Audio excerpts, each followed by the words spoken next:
नमस्कार मित्रों, communication today की इस गुरु मंत्र श्रृंखला में आज हमारे साथ देश के वरिष्ठ मीडिया शिक्षक प्रोफेसर रामजीलाल जांगिड़ हमारे साथ हैं। जीवन के 8वें दशक में अभी भी आप उतने ही सक्रिय और कहना चाहिए कि सजग हैं अपने आसपास के परिवेश को लेकर के, समसामयिक घटनाक्रम को लेकर। बहुत लंबी पारी आपकी समाचार पत्रों में और भारतीय जनसंचार संस्थान में शिक्षक के रूप में रही है।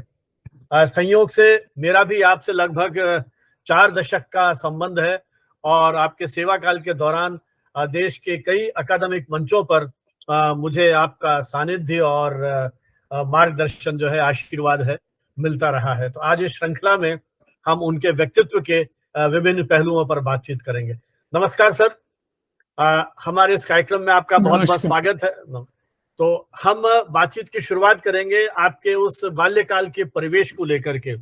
संयोग से आपका जन्म राजस्थान के आप मूलतः रहने वाले और फतेहपुर शेखावाटी से। तो जीवन के इस मोड़ पर जब आप 8वें दशक में जी रहे हैं, उस समय आप अपने बचपन को किस रूप में याद करते हैं? अपन लगभग 8 दशक पुराने दौर में जा रहे हैं, तो किस तरह से आप अपने उस संपूर्ण परिवेश को, अपने पेरेंट्स को, अपने उस स्कूलिंग को किस तरह से इस समय याद करेंगे आप? जी सर। सबसे पहले मुझे राजस्थान में पैदा होने का गर्व है जी। तो राजस्थान जो है वो संतों की और वीरों की दोनों की भूमि रहा और हमारा जो शहर था फतेहपुर शेखावाटी, उसके आसपास का जो अंचल है शेखावाटी, वो जो भारत के अरबपतियों की जननी है। अगर हम देश के 500 अरबपतियों की सूची बनाएं तो उसमें से 495 जो है वो शेखावाटी से आते हैं। खाली 3 गुजराती, अंबानी, अडानी, टाटा और उसके बाद एक किर्लोस्कर, इन चारों को छोड़ दें और उसके बाद में एक और मुफ्तलाल को जोड़ दें तो 495 जो है वो हमारे यहाँ पर उनको पैदा होने का गौरव है। आज जो भारत की आर्थिक स्थिति है, इसमें राजस्थान का योग आसानी से देखा जा सकता है। 7 नवंबर 1939 को मैं राजस्थान के सीकर जिले की फतेहपुर शेखावाटी कस्बे में पैदा हुआ। मेरे पिताजी जो थे वो आर्य समाजी विचारों के थे। उन्होंने अपने कुछ मित्रों के साथ मिलकर के नवंबर 1944 में एक जांगिड़ वैदिक विद्यालय की स्थापना। भारत भर में, खासतौर से राजस्थान में, ये अपने तरह का पहला विद्यालय था जिसमें हरिजन छात्रों को संस्कृति शिक्षा दी जाती थी और उन्हें जो है जो वैदिक कर्मकांड है वो पढ़ाया जाता है।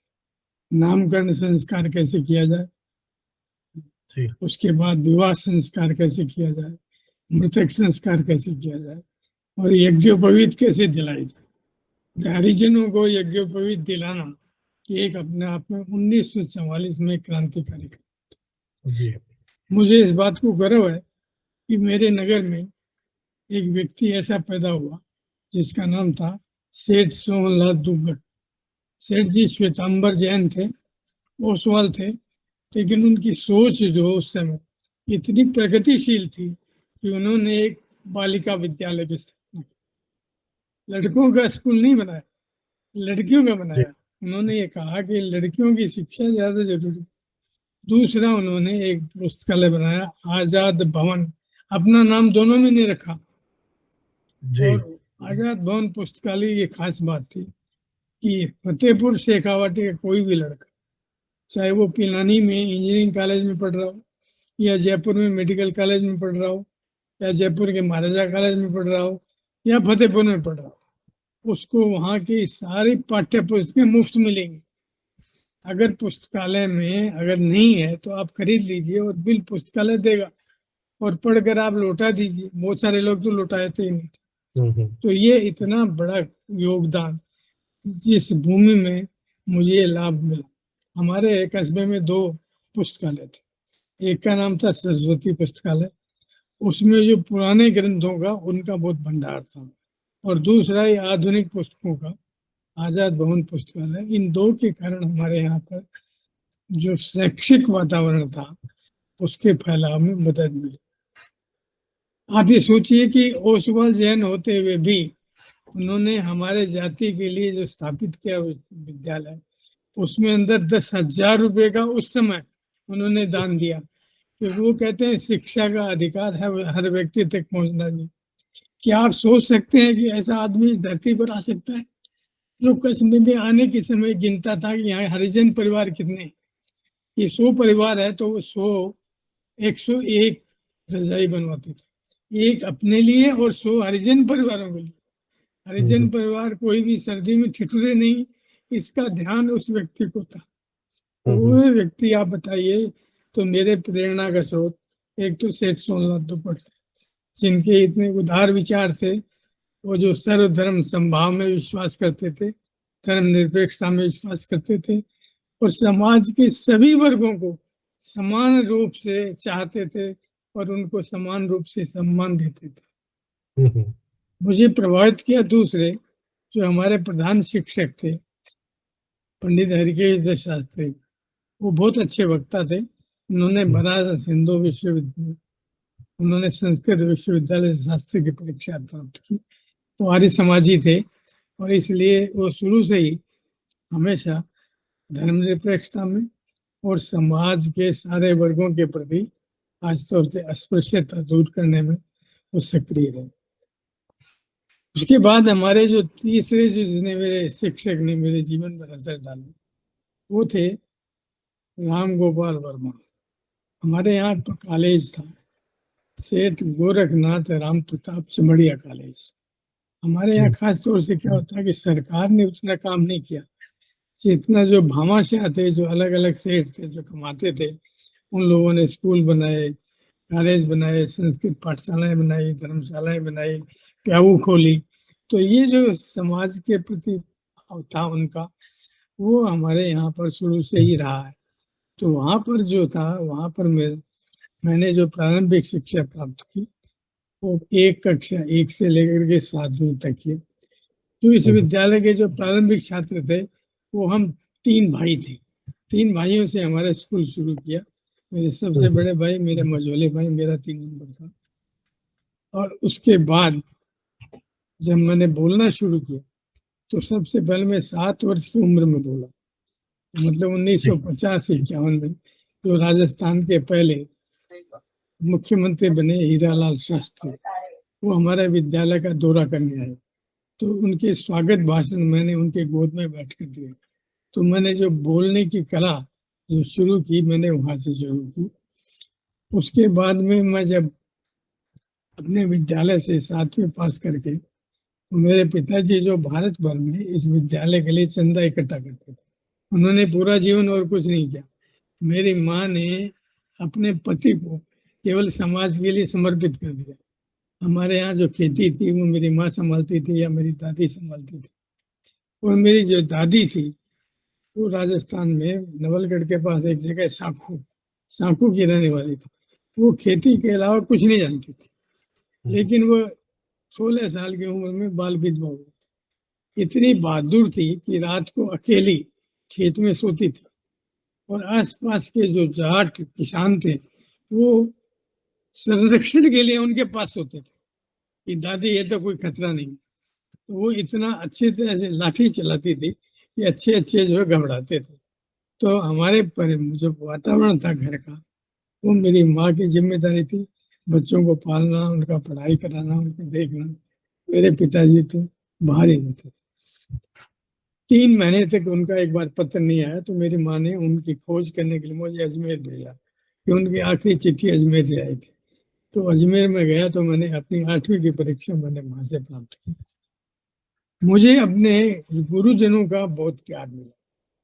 वहां पर जो मैं अजमेर में गया तो रामगंज बाजार नाम का, वहां पर रामगंज नाम का इलाका, वहां गंज के नाम से मोहल्लों के नाम होते हैं, रामगंज। और इसी तरह से तो वहाँ जो प्रिंस हमारे जो प्रधानाध्यापक थे वो बिजनौर के थे, और मेरे गणित में हमेशा 100 में से 100 आते थे, तो वो बहुत प्रभावित थे। और वो जब खाने के लिए जाते थे तो मैं सबसे छोटा था क्लास में, तो मेरी उंगली पकड़ के ले जाते थे, मुझे छोटू कहते और कहते थे इसका दिमाग तेज करना था। तो उनकी पत्नी मेरे लिए बादाम का हलवा बनाती थी, और वो जो है चूंकि दांत नहीं थे इसलिए दाल रोटी खाते थे। मतलब कितना प्यार मुझे अपने शिक्षकों से मिला, ये उसका उदाहरण है। 8वीं पास करने के बाद में अपने वापस गांव लौट आया। गांव लौट आया तो हमारे यहाँ पर जो चमड़िया कॉलेज के उस समय प्रिंसिपल थे प्यारेलाल गुप्ता, उन्होंने कहा कि साहब 3 महीने हो गए हैं, अब आपका प्रवेश नहीं हो सकता, अभी हम जो है तिमाही की परीक्षा चला रहे। तो मैंने कहा देखिए ऐसा है कि या तो आप मुझे भर्ती कर लीजिए या मैं पेंशन पर बैठूंगा। तो उन्होंने कहा एक शर्त है कि आप ऐसा करें तिमाही की परीक्षा दीजिए, अगर आप इसमें पास हो जाते हैं तो हम आपको भर्ती करें। चलिए मैं तिमाही में बैठा। उसके बाद जो मेरी पुस्तक उत्तर पुस्तिका थी वो मेरी क्लास में सुनाई जाती थी, जी। और मेरे जो हिंदी के अध्यापक थे उन्होंने कहा ये बताओ तो रोल नंबर क्या है। मैंने कहा अभी मेरा भर्ती नहीं हुआ। तो उसके बाद मेरे सारे शिक्षकों ने कहा ये बहुत प्रतिभाशाली है, आपको इसे भर्ती करना चाहिए। तो मेरे प्रधान अध्यापक ने कहा कि आज से हम आपको कोई फीस नहीं लेंगे, तो मेरी उन्होंने छात्रवृत्ति मुझे दे दी, मुफ्त कर दी। 8वीं पास करके मैंने अपने पिताजी से कहा कि मैं अभी 13 साल का हो गया, तो मैं आज से आपसे कोई पैसा नहीं लूंगा। वहां से लेकर के 8वीं से PhD तक मैंने अपने यहाँ से कोई पैसा नहीं लिया। मैंने वहाँ भर्ती जब हुआ तो उसके बाद में मैं 9वीं कक्षा में भर्ती हुआ। वहाँ मैंने भौतिक विज्ञान, रसायन विज्ञान और गणित इसको मैंने लिया। उस समय हमारे वहाँ एक अध्यापक थे, वो जाति से कुमार थे लेकिन बहुत ही प्रतिभाशाली थे, राम गोपाल वर्मा। वो काफी पढ़ते थे, पुस्तकालय में आकर के हमारे कॉलेज के पुस्तकालय में पढ़ते थे। तो मैंने देखा ये आदमी जो है इसको ज्ञान यहाँ से मिला है। तो मैंने ये कहा जी ऐसा है कि मैं बोलना चाहता हूँ। तो उन्होंने कहा जी ऐसा बोलने से पहले पढ़ो, तुम आज ऐसा करो कि आज का जो अखबार है उसमें से ये देखो कि किस किस देश की खबर आई, उनकी एक सूची बनाकर मुझे दो। कल तुम किस किस जगह से खबर आई उनकी सूची बना के दो। तीसरे दिन मुझे ये बना के किसी विषय पर पहले पृष्ठ पर खबर आई। तो मैंने उन्हें दिखाई, फिर उन्होंने कहा चाहिए इस तरह की प्रारंभिक ज्ञान जो है तुम लगातार जब तक अखबार नहीं पढ़ोगे नहीं आ पाए। उसके बाद मैंने कहा जी मैं वाद प्रतियोगिता में भाग लेना चाहता हूँ। तो उन्होंने कहा मुझे लिख करके भाषण दिखाओ। तो उसके बाद में मैंने दिखाया और मेरे शिक्षकों ने मुझे प्रोत्साहित किया, तो मैं अपने इंटर कॉलेज का सर्वश्रेष्ठ छात्र घोषित किया। उसके बाद में नवलगढ़ में एक अखिल भारतीय वाद प्रतियोगिता हुई थी, वो थी 1953 में हुई होगी। उसका पुरस्कार जहाँ था 1000 रुपये नकद। मेरे लिए बहुत बड़ा आकर्षण था कि इतना बड़ा पुरस्कार अगर मिल जाए तो अपना तो कई महीने का काम चल जाए। और मैं अपना गुजारा बसर के लिए अपनी कक्षा के 3 छात्रों को गणित पढ़ाता। उन छात्रों ने कहा कि हम तो इन्हीं से पढ़ेंगे क्योंकि इसके 100 में 100 नंबर आते हैं।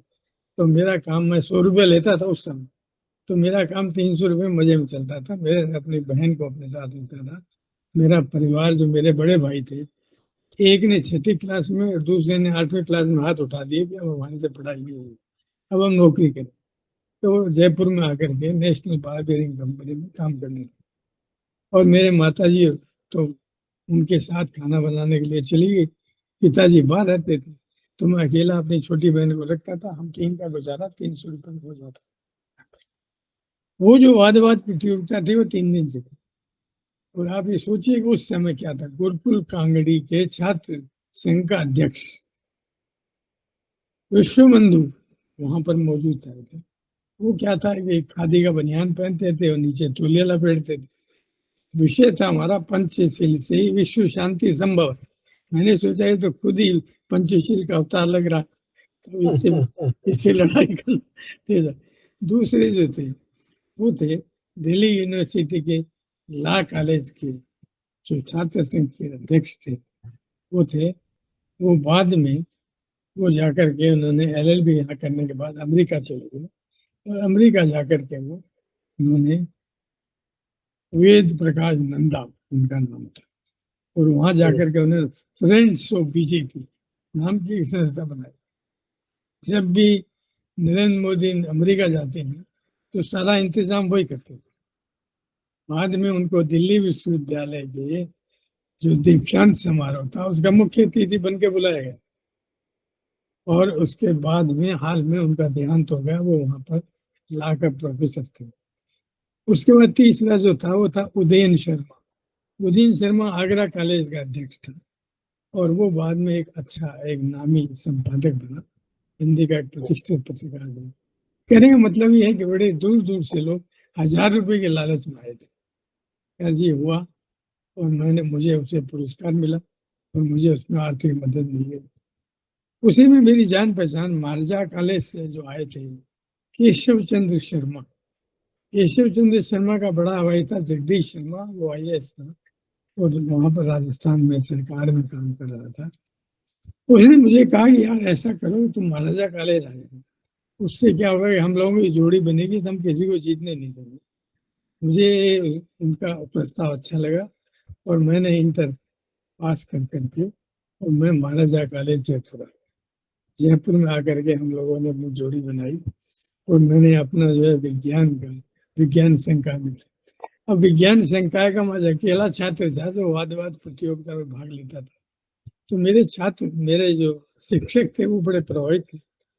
मैं 15 दिन के लिए दिल्ली आता था, और दिल्ली का ऐसा कोई कॉलेज नहीं था जहाँ की ट्रॉफी में वहां नहीं ली। मेरे जो साथी में साथ लाता था वो लाता था अपने साथ राम साहेब वर्मा। राम साहेब वर्मा ने बाद में राजस्थान कॉलेज ज्वाइन किया महाराजा कॉलेज के बाद, और फिर इलाहाबाद चला गया और फिर वो IAS बन गया और हरियाणा का चीफ सेक्रेटरी बना। सबसे पावरफुल वहाँ का वो अधिकारी था, और वहाँ पर उसने किताब लिखी with the 3 laws of Haryana. अभी हाल में उसने वेदों पर एक कमेंट्री लिखी है जो अभी 6 तारीख को जो रिलीज हुई। मैं उसको 2 कारणों से लाता था। एक तो ये था कि कॉलेज जो था वो हमें आने जाने का किराया तो देता था, रेल का किराया देता था, लेकिन जो बिस्तर उठाना था उसके लिए कुली का पैसा नहीं देता था। अब हमारा तो काम वैसे ही मुश्किल से चल रहा था, क्योंकि हम तो जो कुछ था कमाते थे। डिबेट्स एक डिबेटिंग सोसाइटी की स्थापना की और उसके जरिए मैं चाहता था और छात्र आए। महाराजा कॉलेज की जो छात्र राजनीति थी उससे भी मैं काफी जुड़ा हुआ था। मेरे एक दोस्त थे सुमेर सिंह। सुमेर सिंह जो थे वो वामपंथी विचारों में थे, मगर बहुत ही कर्मठ और जुझारू आदमी। उसका जो मुकाबला था वो था सत्यनारायण सिंह। सत्यनारायण सिंह बाद में IAS बने और खासतौर से वो सुखाड़िया के बहुत निकट से लगे, तो वो दोनों में प्रतियोगिता था। मुझे जो है सुमेर सिंह का साथ देना था। हम लोग दोनों ने वहां चुनाव लड़े। अजीब परिस्थिति महाराजा कॉलेज की। एक तरफ एक राजकुमार आ रहे हैं अपनी जीप पे, पीछे उनका काफी अलग से आ रही है। एक तरफ थी किसानों के बेटे जो रोटी और चटनी लेकर आते थे और सामने लाइन में बैठ के खाते थे। इन 2 विद्रोहों के बीच में चुनाव की तैयारी करनी थी। यार हम लोग दोनों लगे और हम लोग वहां पर जीते। उसके बाद में क्योंकि मेरा साइंस का था तो इसलिए मेरी जब परीक्षा होने लगी, प्रैक्टिकल परीक्षा होने लगी, तो मेरे जो शिक्षक थे उन्होंने कहा कि देखो तुमने जो है अभी तक बहुत सारी क्लासें अटेंड की नहीं, तो लिहाजा तुम्हारे लिए परेशानी हो सकती है। अभी एग्जामिनर आएंगे एक्सटर्नल, अब हमें तुम्हें निकालना, तो अब तुम्हें एक काम करो कि ये जो हमारी लेबोरेटरी है उसके आखिर में खड़े हो जाओ, एग्जिट पर खड़े हो जाओ। तो हम लेकर के उसको एक्सटर्नल एग्जामिनर उसको लाएंगे और अंत में तुम्हारे साथ पहुंचाएंगे, कोशिश करेंगे तुम्हारा मुझे मुठभेड़ हो ही नहीं। तो उन्होंने मुझे खड़ा कर दिया और मेरे जो केमिस्ट्री के शिक्षक थे उन्होंने मुझे 50 शीशियां दी। उन्होंने कहा इन शीशियों में से आएगा, इसमें देखो 3 काम करने हैं, सूंघना है, रंग देखना है और इनका जो है स्वाद क्या है ये देखना है, बेंजीन क्या है और कैसी क्या है ये नोट कर लेना रात को, हो सकता है इनमें से कुछ है। मतलब आउट ऑफ वे जाकर के मेरे शिक्षक मेरी मदद कर रहे थे। हमारे प्रिंसिपल थे सोमनाथ गुप्ता, जिनका बेटा बाद में अमिताभ गुप्ता जो है हिंदी राजस्थान हिंदी आईजी बना। हिंदी के प्रोफेसर थे राजस्थान यूनिवर्सिटी में वो। हाँ, जोधपुर से आए थे वो, जोधपुर से हाँ आए थे। सोमनाथ, हाँ हाँ हाँ हाँ जी उनका उनका बेटा बाद में उनका बेटा था अमिताभ, जी वो जी जी। अमिताभ गुप्ता राजस्थान का आईजी हाँ बना। आईपीएस हो गए वो थे। ये सारी बातें मैंने इसलिए कही कि माहौल जरा समझ जी में आएगा उस समय का क्या चल रहा तो सर ये जो है। सारा उसके आपने बाद में पृष्ठभूमि, जी जी बताइए। जी जी सर बताइए आप। उसके बाद में हमारे जो एक्सटर्नल एग्जामिनर आए और जो उन्होंने ये तय कर रखा था कि मेरे आने से पहले चपरासी आकर के सब खाना ठंडा हो रहा है। तो मेरे से जब एक पहले बचा तो चपरासी आया, उसने कहा सर खाना ठंडा हो रहा। तो उन्होंने हमारे जो टीचर थे उन्होंने कहा चलिए ऐसा है, ये बहुत इंटेलिजेंट है और इसलिए कोई जरूरत नहीं है इनका, हम देख लिया इसका, आप चलिए खाना खाइए। मुझे उन्होंने बचा और वो अपना खाना खाने चले गए। मतलब मैं ये कह रहा हूँ कि 8वीं में मुझे ऐसा शिक्षक मिला जो घर ले जाके बादाम का हलवा खिला, और मुझे जो है ग्रेजुएट स्टेज महाराजा कॉलेज में ऐसे शिक्षक मिले जो मुझे बहुत बचा रहे थे। अरे तुम अकेले विज्ञान संकाय से हो जो हमारा नाम कर रहे हो। तो मुझे बहुत प्यार मिला। उसके बाद मैंने ये तय किया कि मेरा जीवन, मैंने सोचा एक दिन रात को कि मुझे क्या जीवन में बनना है। तो मुझे लगा कि एक तरफ तो मैं राजस्थानी में कविता लिख रहा हूँ, हिंदी में कविता लिख रहा हूँ, अखबारों में लेख लिखना मैंने शुरू कर दिया। सर ये जो आपने कविताएं लिखना, लेख लिखना शुरू किया, ये लगभग किस दौर की बात है? जब आप स्कूल में पढ़ते थे या कॉलेज में आने के बाद या पढ़ाई पूरी होने के बाद? ये जब मैं कॉलेज में आ गया था। अच्छा, जब महाराजास कॉलेज में शुरू किया आपने। लेकिन ये कॉलेज में शुरू संस्कार तो आपको मेरे ख्याल पेरेंट्स से और आसपास के परिवेश संस्कार से तो मिले। मुझे लगता है मुझे फतेहपुर से मिल गए थे। जी मुझे तो जो लेकिन मेरे आपने टीचर थे, विज्ञान का विषय क्यों चुना फिर आपने? साहित्य या उससे जुड़े हुए जो विज्ञान जी ऐसा ना कि शुरू में मैंने अपने लोगों से पूछा, क्योंकि जी मेरे जो भाई थे वो सारे के सारे, उन्होंने सबने एमएससी गणित किया था। मेरे एक भाई थे वो मेडिकल, उन्होंने जो एसएमएस मेडिकल कॉलेज का जो दूसरा बैच था, मतलब वो 1941 में बना था, दूसरा बैच बाद में आया था, तो उसमें वो हमारे शेखावाटी के पहले डॉक्टर बने थे। उसके बाद अच्छा उनसे जो छोटे थे उसने एमएससी किया। तो हमारे यहाँ पर एक गणित एक शौक था, वो साइंस में आता है। तो हमारे जो ज्यादातर छात्र थे हमारे स्कूल से जो निकले, वो पता नहीं क्या उनका गणित के प्रति आकर्षण था सब। तो इसलिए मैंने विज्ञान विषय इसलिए चुना था। उसके बाद में मैंने जब जी जी हाँ, फिर आप पीजी में आपने क्या विषय लिया? जब मैं वहां पर किया तो मैंने एक दिन रात को सोचा कि मेरा एक तरफ जुड़ा मुझे साहित्य और कला से हो रहा है कि मैं कविता लिख रहा हूँ, उसके बाद में मैं जो भाषण दे रहा हूँ, और दूसरी तरफ मैं विज्ञान में हूँ जहाँ मुझे एक दिन लेबोरेटरी में किसी गैस की खोज करनी है और उसे मर जाना है। तो मैंने कहा मुझे विषय बदल देना चाहिए।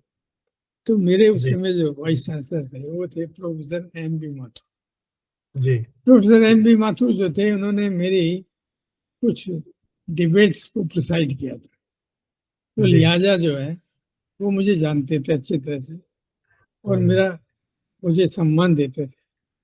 तो मैंने उनसे एक दिन कहा कि मैं संकाय बदलना चाहता हूँ। तो उन्होंने कहा इस स्टेज पर संभव है नहीं, अभी तक 14 साल, इतने साल तक तो तुमने पढ़ा है साइंस, अब तुम कह रहे हो मैं फिलोसफी पढ़ूंगा और मैं जो हूँ इकोनॉमिक्स पढ़ूंगा, ये कैसे हो सकता है?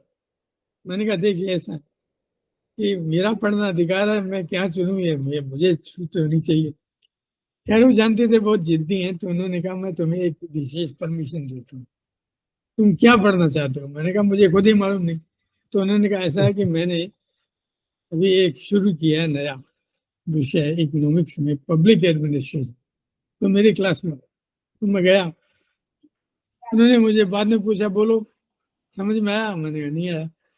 तो उन्होंने कहा चलिए इकोनॉमिक्स में आना कल मेरे, तो मैं इकोनॉमिक्स की क्लास में गया, नहीं आया। तो उन्होंने कहा अब, मैंने कहा अब मैं सोशियोलॉजी में जाऊँगा। सोशियोलॉजी में गया, फिलोसफी में गया, सब जगह घूम के मुझे छूट दी उन्होंने पूरी। उन्होंने मुझे कहा कि तुम चुनो, तो मैंने इतिहास में गया। इतिहास में हमारे डॉक्टर मथुरालाल शर्मा थे, वो कोटा के रहने वाले, बड़े विद्वान आदमी थे।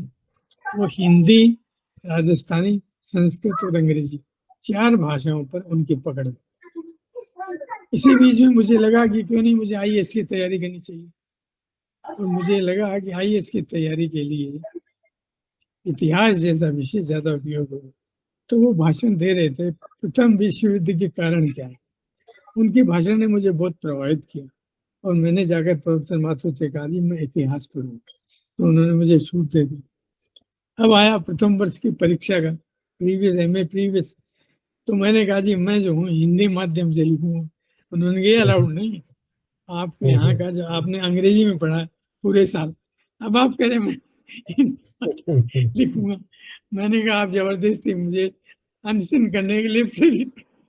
तो उन्होंने कहा तुम ऐसा बहुत जिद्दी आदमी हो, चलो मैं अलाउ करता हूँ तुम। तो मैंने हिंदी माध्यम से पहली बार राजस्थान विश्वविद्यालय के इतिहास में हिंदी माध्यम से एमए से लिखा, और मैंने टॉप किया। तो बहुत प्रभावित हुए कि तुमने बहुत अच्छा काम किया, बहुत अच्छा सही निर्णय था, अब तुम कंटिन्यू करो। क्या जी मैंने एमए कर लिया इतिहास में।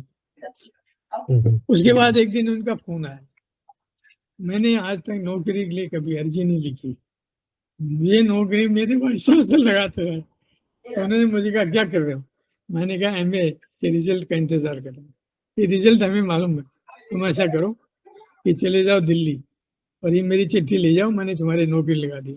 दिल्ली विश्वविद्यालय के वाइस चांसलर मेरे दोस्त हैं, और मैंने उनके नाम चिट्ठी लिखी, तुम जाओ और ज्वाइन कर लो। मैं आ गया दिल्ली विश्वविद्यालय में, वाइस चांसलर से मिला। वाइस चांसलर भी अर्थशास्त्री थे, बंगाली थे। उन्होंने कहा कब ज्वाइन करेंगे, मैंने कहा आज तो थका हुआ कल करूँगा। नहीं ज्वाइनिंग लेटर थे यार, 10 करे चले जाओ, कल आना करना। दूसरे दिन में गया, तो मैंने कहा जी क्या करना है। उन्होंने कहा ऐसा है कि इतिहास विभाग के प्रोफेसर परमात्मा शरण, उनसे मिलो, वो तुम्हें बताएंगे क्या कर। वो रूपनगर में रहते थे, दिल्ली विश्वविद्यालय में कमला नगर रूपनगर पास में है। तो मैं उनसे मिला, तो उन्होंने कहा कहाँ रहते हो, मैंने कहा यहाँ मेरे मामा जी के घर है राणा प्रताप बाग में, वहाँ रहूंगा।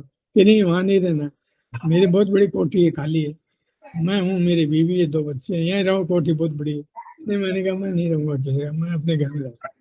चलिए सर, तो मैं अपना मैंने करना क्या है। तो उन्होंने कहा भारत सरकार ने ये महसूस किया है कि जो मध्यकालीन इतिहास है वो फारसी स्रोतों से लिखा हुआ है, और वो केवल जय पराजय तक सीमित है कि अकबर ने चढ़ाई की राणा प्रताप पर, राणा प्रताप का अंधे घाटे में लड़ाई हुई है, वो जो समाज है वो गायब है, जो हमारे सांस्कृतिक वातावरण है वो गायब है, आर्थिक वातावरण वो गायब है। तो उसको खोज करना, उसके लिए भारतीय भाषाओं के स्रोतों को ढूंढना। तो वाइस चांसलर ने आपको इसलिए चुना है क्योंकि आप हिंदी जानते हैं, संस्कृत जानते हैं, राजस्थानी जानते हैं और ब्रज जानते हैं, 4 भाषाएं, तो आप जाइए। तो मैंने उत्तर भारत के सारे पुस्तकालयों का दौरा किया। खासतौर से मैंने देखा कि दिगंबर जैन मंदिर के साथ एक पोथी खाना होता है, और वो पोथी खाने में जो वहाँ पर जैन साधु होते थे, वो जो पुस्तकें लिखते थे, उनकी प्रतियां वहाँ पर संग्रहित की जाती थी। तो मैंने वो दिगंबर जैन पुस्तकालयों का उनका दौरा किया और उनकी सभी सूची बनाई, और भारत के जो उत्तर भारत के प्रमुख पुस्तकालयों का दौरा करके मैंने तैयार किया। और वो जो है non Persian sources of the Indian medieval history के नाम से एशिया पब्लिशिंग हाउस बम्बई से छपी। जब भी पूरा हो गया मेरा काम, तब बाद में मुझे एक दिन प्रोफेसर परमात्मा शरण ने बुलाया। उन्होंने कहा जी ऐसा है कि आपका हिंदी पर अधिकार अच्छा है और आपका जो है इतिहास पर भी अच्छी जानकारी है, तो ऐसा है कि हमें सीबीएसई के लिए एक इतिहास की पुस्तक लिखी। तो मैंने एक पब्लिशर को बुलाया, रणजीत पब्लिशर चांदनी चौक में है, तो वो लाया फॉर्म, उस पर दस्तखत करना है तो उसकी तुम्हें रॉयल्टी दी जाएगी 7.5%। 7.5% मुझे मिलेगा और 7.5% तुम्हें मिलेगा। तो मैंने दस्तखत कर दिया, मैंने किताब लिखनी शुरू कर दी और मैंने जो है भारतीय इतिहास की एक झलक नाम से पुस्तक लिख डाली, 1 महीने में लिख डाली और मैंने मैन्युस्क्रिप्ट उनको दे दी। कुछ दिन बाद जब मैं मिलने उनसे गया तो मैंने देखा पुस्तक छपी, वो नहाने गए हुए थे, पुस्तक मेज पर पड़ी थी, उस पर लिखा हुआ था भारतीय इतिहास की झलक, लेखक डॉक्टर परमात्मा शरण। मेरा तो नाम ही गायब था। मुझे बहुत गुस्सा आया, मैंने कहा बहुत बेईमान आदमी है। तो मैं अपना वहां से उठा और मैंने घर आके एक पोस्टर लिख दिया कि आप बेईमान आदमी, मैं आपके साथ हूं, मैं इस्तीफा देता हूँ। तो लिहाजा मैंने इस्तीफा। जब मैं लौट कर आ रहा था राणा प्रताप बाग विश्वविद्यालय से, तो मैंने एक बोर्ड पढ़ा, सुमेर पब्लिक पुस्तक भंडार। तो मैंने उनके पास गया, मैंने कहा कोई इतिहास की पुस्तक चाहिए। कह रहे साहब हम तो लेकर ढूंढ रहे हैं, अभी रणजीत ने छापी है। मैंने कहा मैंने तो लिखी है। तो उन्होंने कहा जी आप हमारे लिए भी लिख डालो। तो मैं अपना बैठा और मैंने अपने एमए के नोट्स टटोले और मैंने एक पुस्तक लिख डाली, इतिहास के स्फुट लेख। पुस्तक लेकर के जब किताब छप गई तो उसकी मैं कुछ प्रतियां लेके जयपुर आ गया। जयपुर आकर के मैं अपने वाइस चांसलर से मिला, तो वाइस चांसलर को मैंने पुस्तक भेंट की। तो वाइस चांसलर ने कहा कि तुमने मुझे भेंट की है ना कुछ चीज, अब मैं तुम्हें भी कुछ भेंट करता हूँ। मैंने कहा बताइए। तो उन्होंने कहा मैंने तुम्हारी दूसरी नौकरी लगा दी। मैंने कहा वो कहाँ है? कह रहे अब आपको जो है राजस्थान के राज्यपाल डॉक्टर संपूर्णानंद से मिलना, ये मेरी चिट्ठी तैयार है। मैंने कहा काम क्या करना है? कह रहे मेरी तो हिम्मत है नहीं पूछने की, अब तुम जाके पूछो। तो मैं राजभवन पहुंच गया। राजभवन में आकर डॉक्टर संपूर्णानंद से मिला। तो डॉक्टर संपूर्णानंद ने कहा कि ऐसा है कि भारत के गृह मंत्री गोविंद वल्लभ पंत का निधन हो गया और लाल बहादुर शास्त्री जो प्रधानमंत्री बन गए हैं वो ये चाहते हैं कि उनकी एक प्रामाणिक जीवनी लिखी जाए। तो डॉक्टर संपूर्णानंद उनको सबसे ज्यादा जानते 1938 से, जब आजादी के पहले चुनाव हुए थे उत्तर प्रदेश में, तो उस समय गोविंद वल्लभ पंत मुख्यमंत्री बने थे और संपूर्णानंद जी शिक्षा मंत्री। उसके बाद आजादी आई तो फिर पंत जी बने मुख्यमंत्री और फिर शिक्षा मंत्री बने, तो उनका बहुत पुराना जानकारी थी। तो उन्होंने कहा मैं बहुत वृद्ध हो गया, मुझे कुछ घटना याद है लेकिन घटनाक्रम याद नहीं, आप कहाँ रहेंगे? मैंने कहा मैंने तो ऐसा मेडिकल कॉलेज के पीछे मोती रोड पर बंगला किराया ले लिया है। तो नहीं वहाँ नहीं रहना है, मेरी इच्छा जब होएगी बात करने की तो मैं मकान ढूंढने जाऊंगा तुम्हें ही राजभवन में रहना। तो मैं राजस्थान के राजभवन में उन्होंने मुझे एक स्वेट अलॉट कर दिया जिसका नाम था डूंगरपुर स्वेट। वहाँ अलग अलग राज्यों के नाम, उसके रियासतों के नाम पर। मेरे अगले वाला था बांसवाड़ा स्वेट जिसमें इंदिरा गांधी थे। तो वो मैंने इंग्लैंड की महारानी के हस्बैंड को एडिनबर्ग से होली खेलता था और मेरा राजयोग उसी समय शुरू हो गया। इससे पहले एक बात बतानी और जरूरी थी राजयोग से पहले। राजयोग से कह के जब मैंने बीएससी पास कर लिया था तो मैंने अखबार में पढ़ा कि विनोबा भावे जो है वो कश्मीर की पदयात्रा करने जा रहे हैं। जयपुर में त्रिपोलिया बाजार में एक गांधी अध्ययन केंद्र है रमेश बुक डिपो के सामने, तो मैं अक्सर वहां जाता था और वहां पर गांधी के विचारों से संबंधित मैं संगोष्ठियां किया करता। तो वहां पर जो प्रबंधक थे गांधी अध्ययन केंद्र के वो थे पूर्ण चंद्र जैन, बड़े समर्पित गांधीवादी थे जी। अभी मेरा सौभाग्य था कि मुझे अच्छे लोगों से मिलने का मौका प्रारंभ से मिला, जैसे अमर उजाला जो थे उसके संपादक से उनसे भी दोस्ती थी। उसके अलावा राष्ट्रदूत वालों से दोस्ती थी, नवयुग से भी थी, राजस्थान पत्रिका पुलिस जी से भी परिचय था। उसके बाद उनके बाद जो विजय जो बने बाद में उससे भी था। तो वो एक सूरत में, तो वहां पर जो था मैंने पढ़ा तो एक पोस्टर लिखा विनोबा जी से कि मैं आपके साथ कश्मीर की पदयात्रा करना चाहता हूँ। विनोबा जी का उत्तर आ गए आपका स्वागत है। हम जो है पंजाब में हमारे पास 150 लोग थे लेकिन हम अब जम्मू कश्मीर सरकार के अतिथि हैं, इसलिए हमने घटाकर संख्या 20 कर दी। आप 20वें आदमी, 21वें आदमी, आप पठानकोट आइए। अब सवाल है पठानकोट कैसे पहुंचा जाए? हम तो ट्यूशन पर काम चलाने वाले आदमी। उसके बाद मैंने वहां पर जयपुर में जाकर भी ट्यूशन शुरू कर दी थी। मेरी जो पहली छात्रा बनी थी 1967 में बनी थी, 57 में बनी थी, सुधा पांडे। सुधा पांडे की बड़ी बहन को तुम जानते हो, रमा पांडे और ईला पांडे, उनकी जी, सबसे बड़ी बहन थी वो। और बिल्कुल। उनका भाई जो था पीयूष पांडे, जो 8 गुरु बाद में बना और जिसको पद्मश्री दी, नरेंद्र मोदी ने दी, और जिन्हें अमिताभ बच्चन का 75वां साल किया था। बल्कि नाम भी पीयूष पांडे मैंने रखा, उसके छठे भाई प्रसून पांडे का नाम भी मैंने। खैर, उसके बाद में जो था, मैंने पूर्णचंद जी से पूछा तो उन्होंने कहा जी ऐसा है कि आपकी तकदीर ठीक है। मैंने कैसे? कहने लगा जी ऐसा है कि बजाज कंपनी जो है वो विनोबा भावे को एक जीप डोनेट कर रही है। तो जी कश्मीर में चलेंगे तो उनका सामान जो था जीप में चलेगा। तो जीप पुणे से आ रही है और वो जयपुर आकर के हमें रिपोर्ट करेगी कि हम यहाँ गांधीवादी संस्था है। तो वो आप उसमें जाइए, आप बैठे। तो मैं उस जीप में बैठा और पठानकोट पहुंच गया।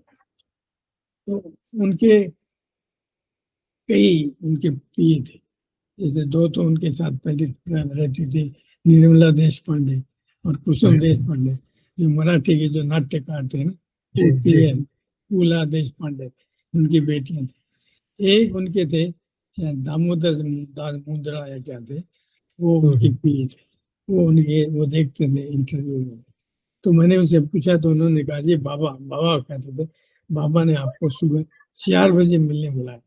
अरे मैंने कहा 4 बजे कौन मिलता, शाम का 4 बजे होगा। उन्होंने कहा नहीं, बाबा 3 बजे उठते हैं और 3 बजे उठ करके 4 बजे मिलना शुरू करते हैं। 4 से 5 मिलते हैं और 5 बजे पद यात्रा शुरू करते हैं। 5 से 6 पद यात्रा करते हैं। फिर जिस गांव में पहुंचे माँ के स्कूल में डालते हैं, वो किसी घर में नहीं जाते। तो हमने कहा चलिए हम पहुंचे, विनोबा भावे से मिले। तो विनोबा भावे ने कहा कि आपकी शादी हो गई?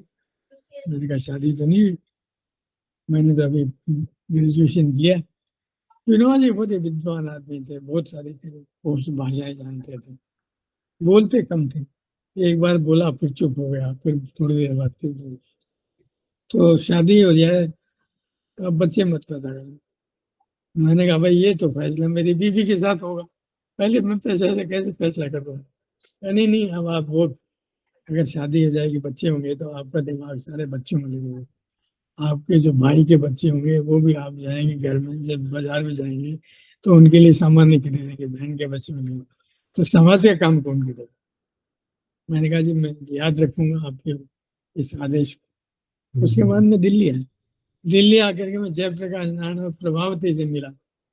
वो उस समय न्यू फ्रेंड्स कॉलोनी में दक्षिण दिल्ली में ठहरे हुए थे जे सिंह के। जे सिंह जो थे वो उनके दोस्त थे, उनके पास उनके कोठी में ठहरे हुए थे। तो मैं उनसे मिला, मैंने बताया कि मैं विनोबा जी से मिला। तो विनोबा जी ने कहा, तो उन्होंने कहा बिल्कुल ठीक है, हमने भी तो शादी की, हमने तो बच्चे नहीं पैदा किए, आपको विनोबा जी की बात मानना चाहिए, हमारा ब्याह कराए। अजीब मुसीबत जिससे मिले दे रहा। चलिए खैर, उसके बाद मैं राजभवन में आ गया। राजभवन में मन के मैंने और पंत जी की ऑफिशियल बायोग्राफी तैयार की। तैयार करने के बाद में डॉक्टर संपूर्णानंद, उसी समय क्या हुआ कि अखबार में एक विज्ञापन निकला, एक लड़की पीएचडी कर रही है और वो जो है इकोनॉमिक्स में पीएचडी कर रही है और दिल्ली उसको वर्क चाहिए। तो मैंने अर्जी दे दी। तो उनके भाई जो थे वो भारत के बहुत मशहूर ऑर्थोपेडिक सर्जन थे और ऑल इंडिया मेडिकल इंस्टीट्यूट में प्रोफेसर थे। उन्होंने मुझे बुला करके मुझे कहा कि हमारी बहन आई हुई है, अभी वो योजना भवन गई हुई है, वहां पर वो पीएचडी के लिए सामग्री जुटा रही है। तो हमारी बात हुई। उससे पहले हुआ कि मैंने जो पुस्तक लिखी थी, जो दी थी, तो मैंने राजस्थान साहित्य अकादमी को भेज दी। तो राजस्थान साहित्य अकादमी ने 1964 का मुझे सर्वश्रेष्ठ लेखक घोषित कर दिया। तो मेरी पुस्तक को पुरस्कृत कर दिया, मुझे इनाम दे दिया। तो मेरे लिए तो खर्चे का एक इंतजाम वैसे हो गया। उसके बाद में मैंने ये बात अपने वाइस चांसलर को बताई। तो वाइस चांसलर और खुश हो गए कि भाई तुमने जो है, मैंने भी डिसीजन तुम्हें वहाँ भेजा, ठीक किया ना। मैंने कहा बिल्कुल ठीक किया। तो उन्होंने मुझे कहा तुम एक काम करो, राजस्थान यूनिवर्सिटी एल्यूमिनी एसोसिएशन बनाओ। तो मैंने कहा देखिए मैं कोशिश करता हूँ संभाल जाए। तो बाद में वहाँ पर ये पूरा करने के बाद मुझे डॉक्टर संपूर्णानंद से मैंने कहा कि ये मेरा प्रस्ताव है, ये लोग बनारस के रहने वाले। तो उन्होंने कहा बनारस का बहुत एक प्रतिष्ठित परिवार है और बनारस में इनकी 10 कोठी है और इनके आपके जो होने वाले ससुर हैं उनका अस्पताल है 80 साल पुराना उनका, जिसमें उन्होंने डॉक्टर राजेंद्र प्रसाद का, भारत के राष्ट्रपति का, मोतियाबिंद का इलाज किया, मेरा इलाज किया, कमलापति त्रिपाठी का किया। तो मेरी समझ में तो ये परिवार ठीक है, तो आप लोग बात कर लीजिए। तो हमने ये फैसला कर लिया कि संपूर्णानंद जी का आशीर्वाद है तो ठीक है। तो मैंने तय कर दिया। मैंने कहा भाई मेरी एक शर्त है कि मैं दहेज नहीं लेता, अगर मैं इतना नहीं कमा सकता तो मुझे शादी करने का नहीं। तो उसके बाद में हमारी शादी हुई। मेरी पत्नी जो थी बड़ी डिफरेंट, उसका जो है एक ही था कि महिलाओं का सशक्तिकरण कैसे किया। बाद में वो दिल्ली विश्वविद्यालय में आई, कमला नेहरू कॉलेज में पढ़ाया और 32 साल उन्होंने कालिंदी कॉलेज में पढ़ाया। दिल्ली विश्वविद्यालय में पहला नारी विकास केंद्र बनाया। दिल्ली विश्वविद्यालय में पहला उन्होंने एक शिक्षकों के लिए और कर्मचारियों के लिए स्वास्थ्य केंद्र बनाया और दिल्ली में 2 पुल बनाए। क्या सोच सकता है कि एक लड़की जो गाजीपुर उत्तर प्रदेश से पैदा होती है, पीएचडी बनारस से करती है, नौकरी दिल्ली में होती है, मायावती उनकी छात्र रही, ये सोचिए। तो वो थी, उन्होंने कभी भी जिस पर स्त्रियां जान देती हैं वो काम नहीं। न तो उन्होंने कभी मंगलसूत्र पहना, न उन्होंने कभी चूड़ी पहनी, न कोई बिछुआ पहना। ये उन्होंने कहा ये तो पुरुषों द्वारा स्त्रियों पर लाद दिए गए प्रतीक है, क्योंकि आदमी बच्चे तो रहते कि जो पैदा हुए तक जैसे थी, लेकिन ये अलग दिखाने के लिए ये दिखा दी। अरे आदमी मांग क्यों नहीं भरते, आदमी क्यों नहीं मंगलसूत्र लटकाते हैं, आदमी क्यों नहीं चूड़ियां पहनती। तो वो डिफरेंट, उनका सोच डिफरेंट था। मैंने कहा देखिए मैं आपके सोच का सम्मान करता हूँ और आपको पूरा हक है कि आप अपने ढंग से जिंदगी जी। तो हमारा बड़ा आनंद से हमारा जीवन चला, हम लोग कोई परेशानी नहीं हुई। उसके बाद उन्होंने वो हिंदी की बड़ी प्रबल समर्थक थी, पुस्तक भी उन्होंने अनुवाद किया। उन्होंने अंग्रेजी के इकोनॉमिक्स का एक प्रोफेसर मीड थे, उनकी किताब। और इंडियन इकोनॉमिक एसोसिएशन में जब अधिवेशन हुआ पुणे में गोखले इंस्टीट्यूट ऑफ इकोनॉमिक्स का अधिवेशन हुआ, तो उन्होंने कहा कि ये जो ये राष्ट्रीय स्तर की जो संस्थाएं वो सारा कारोबार अंग्रेजी में क्यों करती है, हिंदी में क्यों नहीं करती। तो उन्होंने क्या किया कि एक गत्ते फूक लगाया कि हिंदी में संवाद करने वाले यहाँ मंत्री थे और पेड़ के नीचे बैठ गई। तो उत्तर प्रदेश के, राजस्थान के, बिहार के जो आए थे प्रतिनिधि वो आए और उन्होंने एक हिंदी में एक पैनल सेशन किया। तो ये उनका हिंदी के प्रति लगाव था। उसके बाद में खासतौर से महिलाओं के प्रति उनका काफी था। तो सर मुझे भाषा के प्रति तो लगाव आपका भी बहुत रहा। तो भाषा के प्रति तो ऐसा है कि मूलतः मैंने बताया कि मैंने हिंदी और राजस्थानी में कविताएं शुरू की। तो सर ये जो आपकी पूरी यात्रा रही, जिस तरह से आपने बताया कि फतेहपुर शेखावाटी में आपका बचपन ऐसे लोगों के सानिध्य में बीता जिन्होंने एक तरह से नई क्रांति की। उस दौर में बालिकाओं के लिए शिक्षा स्कूल खोलना या इतने उदार दिल से अपना बच्चों के शिक्षा के लिए खर्च करना, पूरे और फिर भारत में ऐसा आदमी नहीं मिलेगा। जी बिल्कुल सही बात है। तो जिस उन्होंने तरह का रहा जी यही नहीं, तीसरी बात और बताई थी मैंने जी कि हरिजन जो है वो ठिठुरे नहीं। हाँ हाँ, तो ये इस तरह का जिसके लिए गांधी जी ने पूरा आंदोलन चलाया, उसके तो ये मुझे लगता है कि उदाहरण थे जिन्होंने वो उसको। आदमी 1944 में हाँ उसने हमारे ये लिए एक भोज आमंत्रित, एक भोज किया जी जी जी जिसमें हरिजनों को अपने साथ बैठ के खाना खिलाया। जी बिल्कुल। तो एक उस तरह के पूरे माहौल में आपने बहुत सारे मूल्य और संस्कार, मानवीय बिल्कुल, संवेदना। तो वो सारे संस्कार कहीं ना कहीं आपको मिले। लेकिन आपकी पूरी ये जो जीवन का ये सारा चक्र है, इसको देख करके लगता है कि कहीं ना कहीं बड़ी सहज रूप से कभी कुलपति आपको सपोर्ट कर रहे हैं, कभी और लोग सपोर्ट कर रहे हैं, तो जीवन तुलनात्मक दृष्टि से बड़ा आसान रहा। लेकिन इस पूरी इतिहास की यात्रा के बाद फिर आपने पीएचडी कहाँ से की और कौन से डिसिप्लिन, हिस्ट्री में ही किया या किस उसमें किया आपने, और निर्देशक कौन थे आपके? उसके बाद में क्या हुआ कि जब मैं किताब लिख करके आ गया जी तो जी मैंने सोचा कि अब पीएचडी कर ली जाए।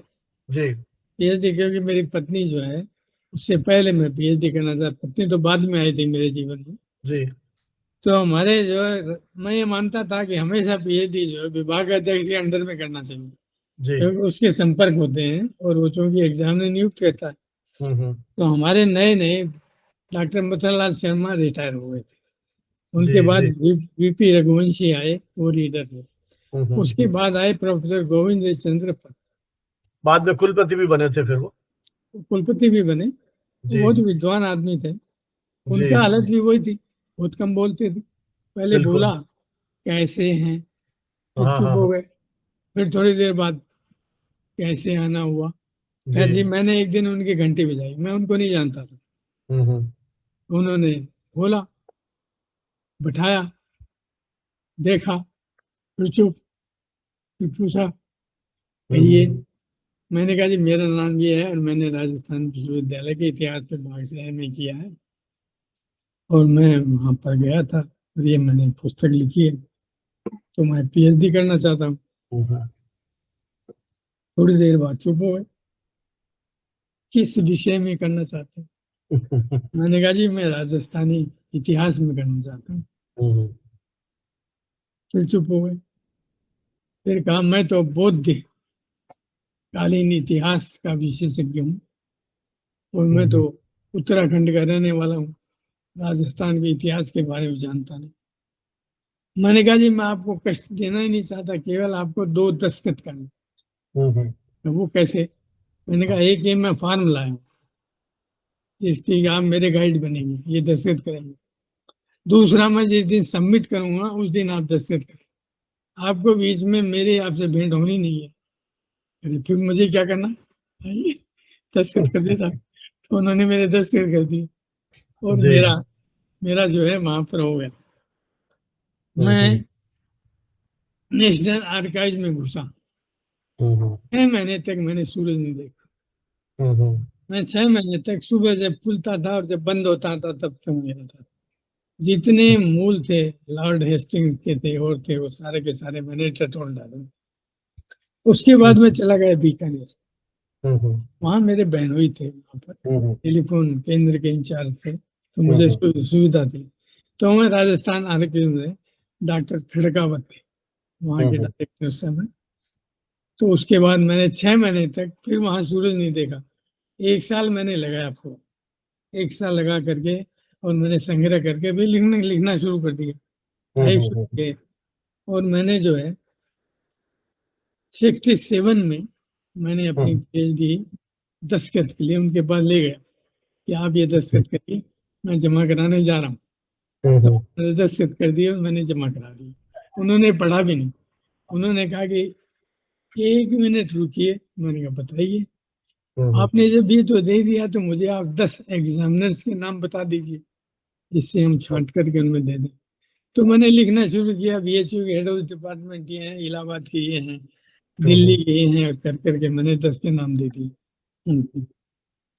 उसके बाद में मैं किसी को जानता नहीं था, मैंने तो सिर्फ नाम सुन रखे थे कि वहाँ डॉक्टर वासुदेव शरण अग्रवाल है बीएचयू के, और ये सब करके दे दिए। मुझे जानने की जरूरत भी नहीं थी, on the basis of my thesis उनको देना था फैसला। उसके बाद में हुआ। तो उसके बाद में मुझे जो है राजस्थान विश्वविद्यालय से चिट्ठी आई कि साहब आपके जो गाइड है और जो आपके एग्जामिनर है उन्होंने कहा है कि थीसिस इतनी अच्छी लिखी हुई है कि वाईओसी की जरूरत नहीं। तो मेरा वाईओसी हुआ ही नहीं और मुझे जो है बुलाया गया और मुझे जो है हुकुम सिंह उस समय चांसलर थे, उन्होंने मुझे अपनी जो है पकड़ा दिया और मैं उस दिन से डॉक्टर बन गया। जी। उसके बाद में मैंने अपनी पत्नी से जब मुलाकात की थी तो उस समय मैंने देखिए सर, इतिहास के विद्यार्थी रहे, शोध अनुसंधान में आपकी रुचि रही, तो फिर अनायास ये Indian institute of mass communication की ओर कैसे उन्मुख होते हैं और कैसे पत्रकारिता के शिक्षक बनते हैं? क्योंकि पूरा जो सारा जब मैं समय पढ़ रहा था, अच्छा जब मैं राजस्थान विश्वविद्यालय में था, तो जी। मैंने बताया कि मेरा मेरा वाद विवाद में मेरी रुचि थी। मैं हम्म, अपने कॉलेज का बेस्ट डिबेटर था। मैंने एक फोटो भी भेजी है, उस पर हम्म, छपा हुआ, वहाँ की मैगजीन में छपा हुआ बेस्ट डिबेटर। एक फोटो भेजी है मैंने, उस पर लिखा हुआ है, राज महाराजा कॉलेज मैगजीन में छपा है। उसके बाद जी। में राजस्थान विश्वविद्यालय में आया, तो मैंने वहाँ पर एक बनाई, पहली मैंने संस्था बनाई डिबेटिंग सोसाइटी महाराजा कॉलेज। दूसरी मैंने बनाई राजस्थान इतिहास परिषद राजस्थान जी। विश्वविद्यालय में। तो मैं वहाँ का बेस्ट डिबेटर बना। मैंने वहाँ पर जाकर के कई विश्वविद्यालयों में, बल्कि एक डिबेट होती रेडियो पर होती थी, जिसमें उत्तरी क्षेत्र के विश्वविद्यालय आते थे, फिर उसके बाद आता था, तो वो भी मैंने जीती थी। उसके बाद में मेरा वहाँ जयपुर में पढ़ते पढ़ते आकाशवाणी से मेरा संबंध हो गया। तो आकाशवाणी में मेरा, मैं वहाँ का जो युवकों के लिए कार्यक्रम था युवा वाणी में देखने लगा। उस समय मेरी दोस्ती हुई उनसे। आकाशवाणी के उस समय के जो तत्कालीन निदेशक थे रोमेश चंद्र टाइम्स ऑफ इंडिया के ड्रामा क्रिटिक में थे। उसके बाद एक थे सुरेश श्रीवास्तव। उसके बाद में तो एक नंदलाल जी। शर्मा, गंगा प्रसाद माथुर, ये सब जो है नाटक वगैरह करते थे। और उसके बाद गोवर्धन असरानी भी उस समय रेडियो में आया करता था। तो ये मेरा उस समय का रेडियो से संपर्क हुआ और मैंने वहाँ कार्यक्रम करना शुरू कर दिया था। उसके बाद मैं लगातार लिख रहा था। मतलब जिस दिन राजस्थान पत्रिका शुरू की थी कपूर चंद जी ने, एक पेज की पत्र, एक पेज का था। और उसके बाद में बना, लोकवाणी में थे पहले, लोकवाणी से वहां पर गए। तो मेरा उन सब से परिचय था और मैं लगातार उन सब के लिए लिख रहा था। जी। लोकवाणी में लिख रहा था, नवयुग जो शुरू किया था मौलाना सुखाड़िया ने, उसमें लिख रहा था, राष्ट्रदूत में लिख रहा था, एक था ये था अमर ज्योति या क्या था, मतलब मैं वहाँ के साप्ताहिक पत्रों में भी लिख रहा था। उसके बाद मुझे कलकत्ता की आर्ट मैगजीन है रिद्म रिद्म ने मुझे राजस्थान संवाददाता बना दिया। उसके बाद में मैं अंग्रेजी में लिखने लगा। तो मैं हिंदी अंग्रेजी समान रूप से दोनों में लिख रहा था। बल्कि 1962 में जब युद्ध हुआ था भारत चीन का, उस समय मैंने महारानी गायत्री देवी का इंटरव्यू लिया था। गायत्री देवी ने इससे पहले कोई इंटरव्यू नहीं दिया था, मैं पहला आदमी था जिसने इंटरव्यू। कारण ये था कि जो सिटी पैलेस के जो डायरेक्टर थे पूर्ण सिंह मंडावा के राजकुमार थे। तो मेरा उनसे घनिष्ठता हुई थी और मैंने उसी समय क्या हुआ था, मेरी रुचि कला में हो गई। तो मैंने राजस्थान स्कूल ऑफ आर्ट्स में एडमिशन ले ली और हमारे राम गोपाल विजयवर्गीय हमारे प्रधान अध्यापक थे, वही हमारे टीचर थे। तो उनसे भी मेरा अच्छा संपर्क था। उनके बेटे मोहनलाल गुप्त थे, उनसे भी अच्छा। तो राजस्थान के कला जगत पर मैंने एक बाद में पुस्तक लिखी, राजस्थान का कला जगत। और इस सिलसिले में मैं पूरे राजस्थान में हूँ और राजस्थान के कलाकारों को सबका मैं जीवनी संग्रह इकट्ठी की। और उसके बाद में फिर मैं पेंटिंग एग्जीबिशन करने लगा। तो मुझे वहाँ पेंटिंग में अवार्ड भी मिला। और मैं खासतौर से ये जो है एल्बर्ट हॉल मेरा स्थायी ठिकाना था। एल्बर्ट हॉल में करा था। और रामनिवास मिर्धा से मेरा अच्छा परिचय था, हरिभाऊ उपाध्याय से परिचय। आप ये सोचिए कि फोन करके मैं बुला लेता था कि मिर्धा जी आपको आना है, उद्घाटन करना है। और मेरा आग्रह नहीं टालते थे। हरिभाऊ उपाध्याय रिक्शे में आ जाते थे बेचारे।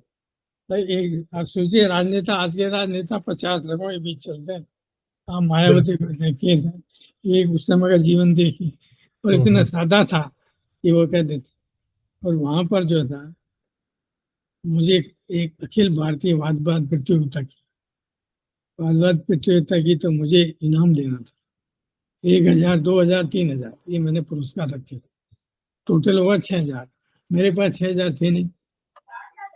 तो मैं सेठ सोनलाल जी दुगड़ के गद्दी पर पहुंच गया। मैंने कहा सेठ, 6,000 रुपया चाहिए, क्या करोगा? मैंने कहा जी, मैंने एक डिबेट किया और मैं चाहता हूँ कि आपको मुख्य अतिथि बनाऊं। ये मुख्य अतिथि वगैरह के चक्कर में नहीं पड़ता मैं।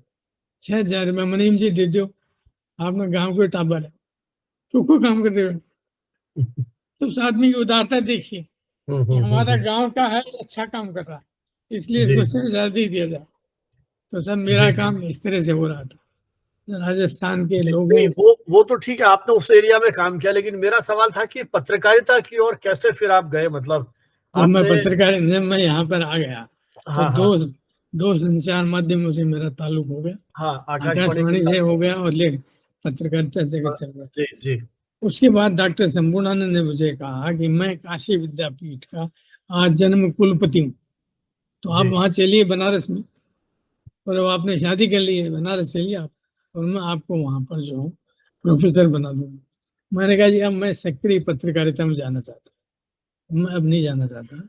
तो मैं क्या किया कि कनॉट प्लेस घूम रहा था, तो मैंने बोर्ड पढ़ा हुआ हिंदुस्तान टाइम्स लिमिटेड, तो मैं पहुंच गया सीधा जनरल मैनेजर को। अगर आप पत्रकार हैं तो आप डरना क्या है? अरे भैया मैं कोई आपके दिया हुआ खा रहा हूँ क्या? जी मैं पहुंच जी। गया और हमारे जनरल मैनेजर था जी एन साई। हम्म। मैं मिला तो साई जी ने कहा जी आप बताइए। मैंने कहा जी मैं नौकरी करना चाहता हूँ। तो उन्होंने कहा जी हमारे जो मैनेजर है RN सिन्हा, उनसे हम लीजिए रामनंदन सिन्हा। तो रामनंदन सिन्हा जो है उनसे भी मिला, उनसे बातचीत की। तो उन्होंने बातचीत कर करके हमारे संपादक थे रतनलाल जोशी, उन्होंने कहा जी ये मेरे पास बैठे हुए हैं डॉक्टर रामजिला जहांगीर है, और मैंने इनसे बातचीत की है, मुझे लगता है कि हमारे लिए बड़े उपयुक्त रहेंगे। तो रतनलाल जी ने कहा ठीक है, जब आपने देख लिया तो ठीक है। तो मैंने ज्वाइन कर लिया। ज्वाइन करने के बाद में उन्होंने मुझे ज्वाइनिंग लेटर दे दिया। लेटर लेकर मैं नीचे आया तो वहाँ गेट मीटिंग चल रही थी कर्मचारियों में कि हमारे यहाँ पर जो है कि इन लोगों को हमारा जो है बोनस बढ़ाना चाहिए। तो मैंने उनका सुना। सुनने के बाद में मुझे कहा कि मैं बोलना चाहता हूँ। तो उन्होंने मुझे बोलने के लिए कहा। तो उन्होंने कहा कि देखिए ऐसा है कि मैं राजस्थान का रहने वाला हूँ, और इस अखबार के जो मालिक हैं वो पिलानी के रहने वाले हैं, मेरे गांव के पास के ही हैं। लेकिन उनको ये महसूस करना चाहिए कि ये अखबार जो चल रहा है उसमें किसका खून पसीना बह रहा है, तो उनकी मांगों पर ध्यान देना चाहिए और उन्हें संतुष्ट रखना चाहिए कर्मचारियों को। उनको आंदोलन क्यों कर देना चाहिए? और सबसे ज्यादा जो कसूरवार है वो संपादक है, जो दिन भर संपादकीय लिखता है कि ये करना चाहिए, वो करना चाहिए, वो करना चाहिए, और अपने साथ करने वाले कर्मचारियों के हितों का ध्यान नहीं रखे। और उनसे भी गए भी थे पत्रकार हैं जो अपने कहते हैं श्रमजीवी पत्रकार है, और श्रमजीवी जो दूसरे कर्मचारी उनका ध्यान नहीं रख रहे।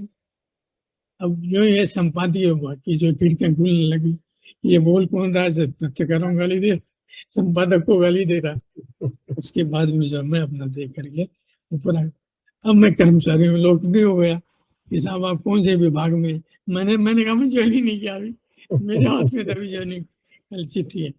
तो मैं लोकप्रिय हुआ। मेरा ये होता है कि मैं जब पेज बनाना चाहता था तो कोई मेरा पंखा हिला रहा है, कोई कहता है कि डॉक्टर साहब पानी पीजिए, कोई कहता है चाय लाऊं, और मेरा काम फटाफट हो जाता था, फटाफट मदद करते थे। बाकी लोग जाते थे उनको टरकाते रहते, ये नहीं मिल रहा, वो नहीं मिल रहा। तो मैंने बड़ा मुझे जो लेकिन है, सर आप टीचिंग में रहे, टीचिंग की सैलरी और एक पत्रकार की नौकरी, उसमें जो वेतन होगा मेरे ख्याल उस दौर में भी बहुत फर्क होगा। अभी तो मैं टीचिंग में आया नहीं ना। जी नहीं, अभी तो लेकिन अब आपने पहले टीचिंग। मैं पहले इस पर अच्छा, आ जाऊँ। ठीक है। पहले मैं इस पर आ जाऊँ। हम्म मैंने 1968 में हम्म। ज्वाइन किया, हिंदुस्तान टाइम्स ज्वाइन किया। जी। 12 साल मैंने काम किया। हम्म उसके बाद में क्या हुआ था कि मैं रेडियो से जुड़ गया। हम्म रेडियो में मैं सामयिकी लिख रहा था। उसके बाद में मैं जो है बाकी अन्य कार्यक्रमों में भाग ले रहा था। तो मेरा जो, उससे पहले जब मैं गया था शादी के बाद, तो मैंने एक एडवर्टाइजिंग एजेंसी ज्वाइन की। वहां जी मैं डायरेक्टर हो गया एक ऑपरेशन का। तो मैंने पहला घाट पत्रकारिता घूमा, दूसरा रेडियो घूमा, तीसरा हम्म विज्ञापन एजेंसी घूमा।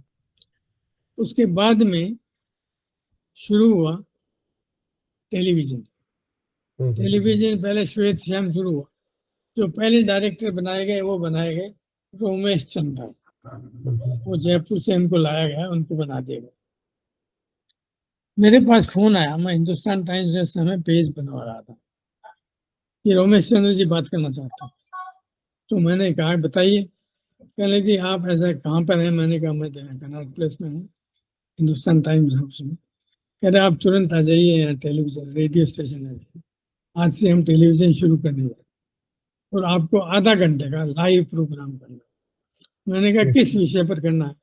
कहना विषय क्या बताना आपका, तो नल खोलो बाल्टी भर देते हैं, आप तो कोई विषय पर बोल देंगे। मैंने कहा अच्छा। तो मैं पहुंच गया तो उन्होंने कहा जी ऐसा है कि आपको बोलना है भारत के जो शास्त्रीय नृत्य, कथक कितनी तरह के, कितने घराने, कथक और कथकली में फर्क क्या है, भरतनाट्यम और मणिपुरी में फर्क क्या है। तो मैंने आधा घंटे का लाइव प्रोग्राम उस दिन दिया, जिस दिन भारत में टेलीविजन शुरू। उसके बाद में दोबारा फोन आया कि जी भारत ने आज उपग्रह छोड़ दिया और आपको उस पर आधा घंटा लाइव देना। मैं पहुंचा तो मुझे कहा गया कि आपको इसलिए चुना गया कि आप इतिहास जानते हैं, आप विज्ञान जानते हैं, आप अर्थशास्त्र पर लगातार लिखते हैं। मैं हर विषय पर लिख रहा था, मैं पेंटिंग एग्जीबिशन, कवि सम्मेलन, आर्थिक विषय, अंतर्राष्ट्रीय, सब पर लिख रहा था। मैं दुधारू गाय था उनके लिए, जो इज्जत देते सब पर लिख देते। तो आपको ये बताना है कि ये भारत जैसे गरीब देश ने क्यों छोड़ा, और ये बताना आपको कि कौन थे जिनके नाम पर ये रखा गया और उनकी स्थापनाएं क्या थी। तो मैंने आधा घंटा तक उसके बाद, तो जब जब टेलीविजन संकट में होता था तब तक मुझे बुला था। फिर फोन आया कि साहब इमरजेंसी लागू हो गई और ब्लैक मनी ऑर्डिनेंस घोषित हो गया। आपको ये बताना ब्लैक मनी क्या है और इस ऑर्डिनेंस के खास प्रावधान क्या है, इनका ये बनाना। और आपको जो है साथ में बातचीत करनी है, जो झुनझुन वाला जो इनकम टैक्स कमिश्नर है, उनसे आप बातचीत करनी है। शीला झुनझुनवाला के हस्बैंड, झुनझुनवाला मतलब झुनझुन कहते हैं हमारे, इनसे बात करनी है। उसके बाद उन्होंने कहा कि ऐसा कुबेर दत्त हमारा प्रोड्यूसर था, तो उसने कहा यार ऐसा है कि मैं चाहता हूँ कि आप विश्व में हिंदी के बारे में एक प्रोग्राम आधा घंटा का दें। मतलब जो भारत के जितने प्रमुख लेखक थे, जैसे डॉक्टर कैलाश वाजपेयी है, डॉक्टर महीप सिंह है, और इसके बाद में ये क्या नाम है, नव भारत का जो संपादक बना, क्या था इसका नाम, कन्हैयालाल नंदन है। इन सब ने मेरा इंटरव्यू लिया। मैं इंटरव्यू लेने कभी किसी का नहीं लिया। मैंने कहा expert once expert is always expert. Kanhaiyalal Nandan ने मुझे कहा कि मैंने ऐसे सुना है कि सारे गधे जो है हिंदुस्तान टाइम्स में भर्ती हो जाते हैं। मैंने कहा मैं जरा अपना काम पूरा करूं जिसके लिए बुलाया गया हूं, फिर मैं जवाब। उसके बाद उन्होंने पूछना शुरू किया, मैंने बताना शुरू किया तो उन्होंने कहा जी आप नागपुर गए थे क्या विश्व हिंदी कॉन्फ्रेंस में? मैंने कहा मैं तो बिल्कुल नहीं गया। मॉरिशस गए थे? तो इतनी ज्यादा जानकारी आपने कैसे प्राप्त की? मैंने कहा इसका कारण बताऊं? उन्होंने कहा बताऊं। मैंने कहा मैंने सुना है कि जो गधे हिंदुस्तान टाइम्स में थे वो बाद में टाइम्स ऑफ इंडिया में चले गए और आप उनमें से एक हैं। कहने के गुरुदेव मुझे माफ करिए, मैं आपको प्रणाम करता हूँ, मेरे पैर छूता हूँ, मेरे आपसे अनुरोध है। मैंने बोला मेरी लड़की को आप पत्रकार बना दीजिए। मैंने कहा कल भेज देना, मैं 1 सप्ताह का कार्यक्रम शुरू कराऊंगा, 1 सप्ताह बाद वो पत्रकार। तो इसलिए मेरा बड़ा डिफरेंट नेचर है। मैं बड़ा किसी से न दबता हूँ न डरता हूँ। हिंदुस्तान टाइम्स में किसी को ये पूछने की हिम्मत मुझे नहीं थी कि आप कब आ रहे हैं और कब जा रहे हैं। मुझे किसी नहीं पूछा। मेरी दोस्ती थी, वो किससे थी? जनरल मैनेजर गौरी शंकर राजन से। तो मैं जता वता वैसे भी नहीं था। मैंने कहा अगर मैं पत्रकार हूँ तो डरना किस बात की? भाई कोई आदमी भी है, जब भारत का प्रधानमंत्री है तो मुझे दंड खाने को थोड़ी दे रहा। तो उसके बाद में क्या हुआ कि मेरे पास फोन आने शुरू हो गए HY शारदा प्रसाद। उन्होंने कहा मैं HY शारदा प्रसाद हूँ, डायरेक्टर IMC से बोल रहा हूँ, मैं आपसे मिलना चाहता हूँ। तो मैं गया मिलने के लिए। तो उन्होंने कहा जी मैंने आपके बारे में मालूम किया है, तो आपका मैंने सुना है कि आपका रेडियो का, टेलीविजन का, अखबार का, विज्ञापन का, तो मैं चाहता हूँ कि आप एक नया काम करें आप हमारे यहाँ इंडियन लैंग्वेज डिपार्टमेंट इस्टेब्लिश करेंगे। तो मैंने इस बारे में डॉक्टर उमाशंकर जोशी जो मेरे चेयरमैन है और भारतीय ज्ञान पुरस्कार है उनसे बात की है, तो वे मानते हैं कि ऐसे आदमी को ही बुलाया जाना चाहिए। तो मैंने कहा देखिए एक बात पहले समझ लीजिए, मुझे बुलाने से पहले कि मैं हिंदी के लिए बहुत जिद्दी हूँ और ये अंग्रेजी का गढ़ है, तो पहले तालमेल मुझे देखना पड़ेगा कि मेरा बैठेगा या नहीं बैठेगा। तो कहा आप चिंता मत करिए, मैं आपको अपनी बात बता देता हूँ। मैंने कहा बताइए, शायद उससे आपको मेरा मिजाज समझ में आ जाए। मैंने कहा बताइए। उन्होंने कहा मेरे पिताजी संस्कृत के टीचर थे और हम लोग 3 बेटे हैं उनके, सबसे बड़ा मैं। मेरा अंग्रेजी साहित्य में रुचि थी, तो मुझे उन्होंने कहा कि तुम पत्रकारिता में आओ, और मैं इंडियन एक्सप्रेस मुंबई का न्यूज एडिटर बना। बाद में मैं इंडियन इंफॉर्मेशन सर्विस में गया, योजना का संपादक बना, और बाद में मैं बन गया यहाँ पर इंदिरा गांधी का यहाँ पर मीडिया एडवाइजर। और मुझे जो है मोरारजी सरकार ने यहाँ भेज दिया। वो कहते थे इंदिरा नहीं समझा, यहाँ नहीं रहना चाहिए, इसलिए भेज दिया दंडक के रूप में। चलिए, तो अब मैं चाहता हूँ कि आप यहाँ काम करें, नया एक काम करें। और मेरा जो छोटा भाई है उसका नाम है डॉक्टर मोहन राम, वो दिल्ली विश्वविद्यालय में बॉटनी का प्रोफेसर है, उसको विज्ञान में शोध। तीसरा बेटा उसका नाम है नारायण दत्त। मेरे पिताजी ने कहा कि इसको मैं अपनी इच्छा के क्षेत्र में भेजूंगा, और उसको उन्होंने गुरुकुल कांगड़ी भेजा और वहां पर उनको पढ़ा करके आया, और वो नवनीत के संस्थापक संपादक बने। नवनीत हमारे यहीं के नेवटिया ने शुरू किया, गोश्री गोपाल नेवटिया ने शुरू किया, उसके संपादक बने। बाद में वो आकर के और भाषा का पीटीआई यहीं, तो उसको एडवाइजर बने, धर्मयुग के एडवाइजर बने। मैंने कहा धन्य है ऐसे पिता का जिसकी मातृभाषा कन्नड़, और बेटे से कहा आईएएस मत बन, आईपीएस मत बन, इंजीनियर मत बन, डॉक्टर मत, हिंदी के लिए बाहर जाओ। तो मैंने कहा मुझे कोई बात निश्चिंत हो गया हूँ, अब मैं ज्वाइन करूँ। तो मैंने जाकर के अपने जनरल मैनेजर संतोष नाथ से मिला। मैंने कहा जी मुझे जो है मैं रिजाइन कर रहा हूँ, तो मेरा रेजिग्नेशन लेटर आप स्वीकार कर लीजिए। तो उन्होंने कहा बिल्कुल नहीं, ये मैं फाड़ के फेंक रहा हूँ। फाड़ दिया उन्होंने। मैंने कहा जी बड़ा गलत हुआ, एक तरफ मैंने उनको कह दिया कि मैं आऊंगा, और एक तरफ ये कह रहे मैं जाने नहीं दूंगा। उसके बाद में मुझे याद आया कि मैं कृष्णचंद्र पंत से मुझे मिलना चाहिए। गोविंद वल्लभ पंत की जीवनी लिखते समय मेरा मुझे अच्छा ताल्लुक हो गया था। वो योजना मंत्री थे भारत के, योजना भवन में बैठते थे, मैं पहुंच गया हिंदुस्तान टाइम्स से योजना भवन पहुंच गया। मैंने कहा पंत जी ऐसा है, लोग आते हैं आपके पास नौकरी लगवाने के लिए, मैं आता हूँ आपके पास नौकरी छुड़वाने के लिए। मेरे आपसे विनती है कि आप मेरी नौकरी छुड़वा दीजिए। वो हंसने लग गए, कहते हो क्या गया।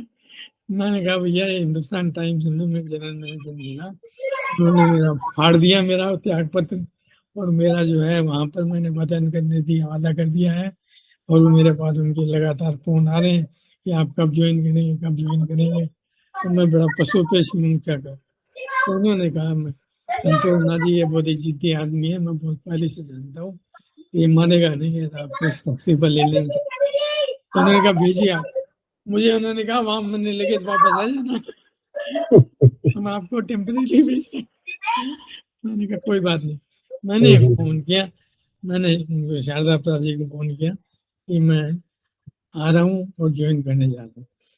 मैं वहाँ पहुँच गया तो 1 बजा था, तो उन्होंने कहा लिखिए ज्वाइन एट 10 AM। मैंने कहा अभी तो 1 बज रहा है। उन्होंने कहा आप प्राइवेट से आए, आपको मालूम है, आप 1 बजे लिखेंगे तनख्वाह आधे दिन की मिलेगी, 10 लिखेंगे तो पूरे दिन की मिलेगी, मैं चाहता हूँ पूरे दिन की मिले। तो मैंने कहा चलो जी, मैंने 10 दिन लिख दिया। उसके बाद मैंने ज्वाइन कर लिया। ज्वाइन करने के बाद में क्या हुआ, मैंने 12 दिसंबर 1979 को ज्वाइन किया। उसके बाद उन्होंने मुझे बुलाया। उसी बीच में क्या हुआ कि ज्ञानी जेल सिंह का फोन आया। ज्ञानी जेल सिंह मेरे साले के दोस्त थे, तो उनका फोन आया कि साहब मैं आपसे मिलना चाहता हूँ, तो आप यहाँ आ जाइए, यहाँ पर जहाँ आजकल जहाँ प्रेस काउंसिल ऑफ इंडिया का है उसमें आ जाइए। उन सारे वो भवन है, तो वो पहुंच गया। वहाँ बलराम जाखड़ भी बैठे हुए थे। बलराम जाखड़ सीकर से चुनाव लड़ना चाहते थे। ज्ञानी जी गृह मंत्री। ज्ञानी जी ने कहा कि इंदिरा गांधी चाहती हैं कुछ पत्रकारों को एमपी की टिकट दी जाए, तो मैं ये चाहता हूं कि आप झुंझुनू से चुनाव करें कांग्रेस की टिकट। मैंने कहा कि मुझे अपनी पत्नी से पूछना पड़ेगा, क्योंकि उन पर ज्यादा प्रभाव आएगा, सबसे पहले मैं राजनीति में जाऊँ। तो उन्होंने कहा जी किसी से पूछने की जरूरत नहीं, हमने कह दिया आपसे आपको काम करना है, हमने सुखाड़िया जी से बोल दिया, आप जाइए सुखाड़िया जी। मैंने कहा कोशिश करता हूँ, तो मैंने बस पकड़ी और उसके बाद पत्नी को नहीं बताया, बस पकड़ के मैं जयपुर आ गया।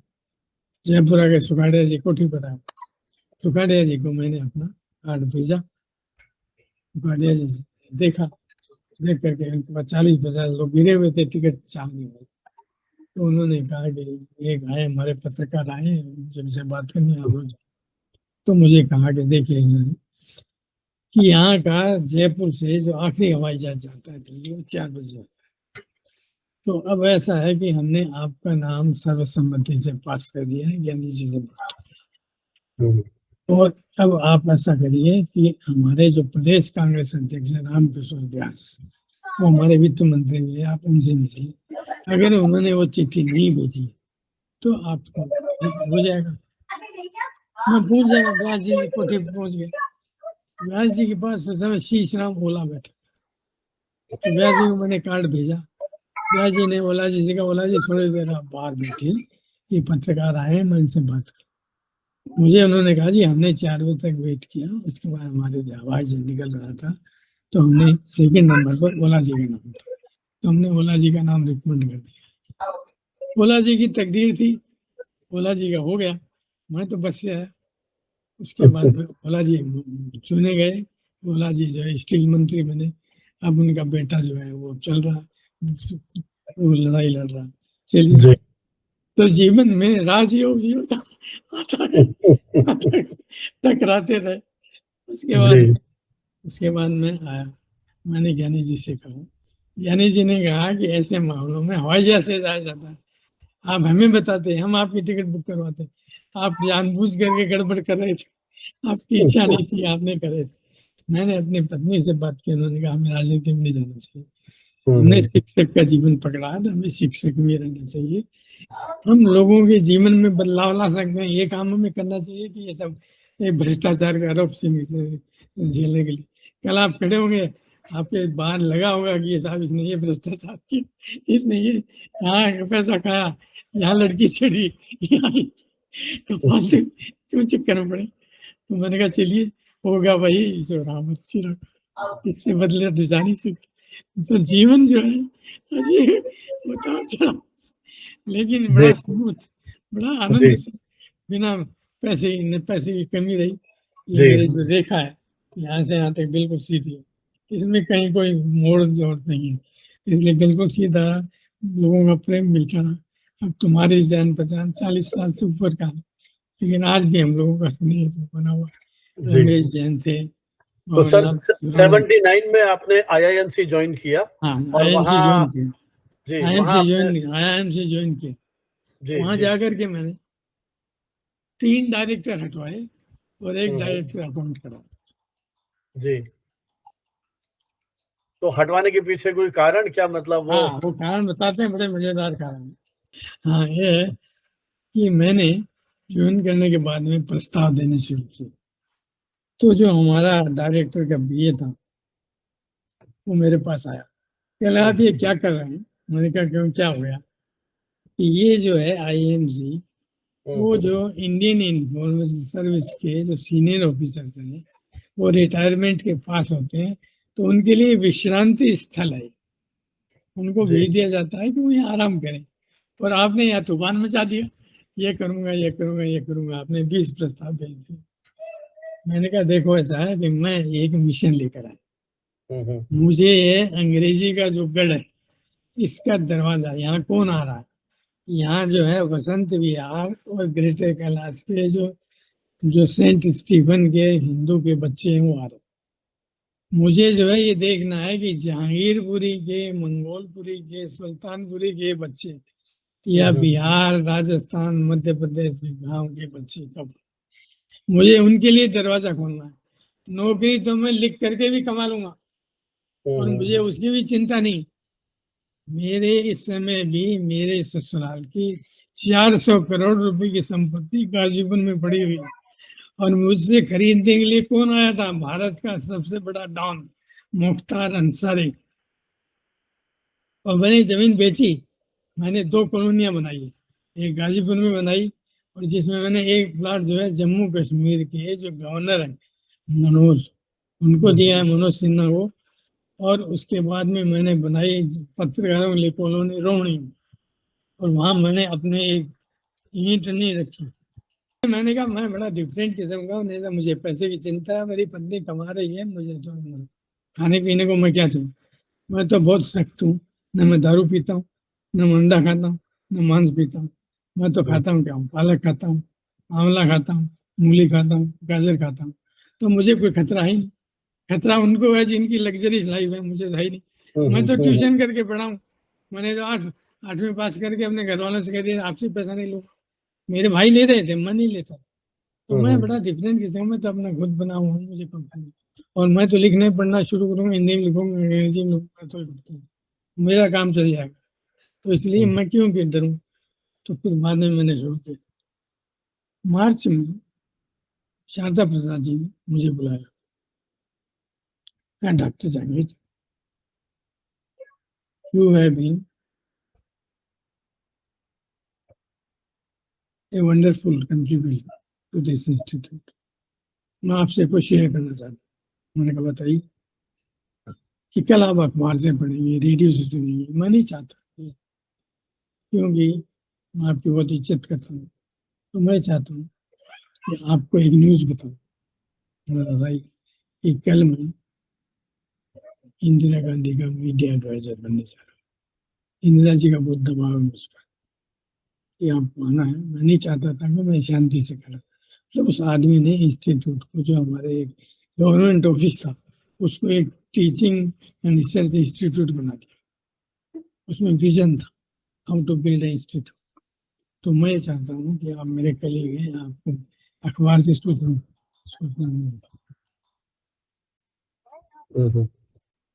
तो इसलिए I was very much impressed. एक डायरेक्टर है, वो इतना सादा आदमी था, आते ही चप्पल अपनी उतारी और हर फैकल्टी के कमरे में जाकर के क्या चल रहा है, कैसे चल रहा है।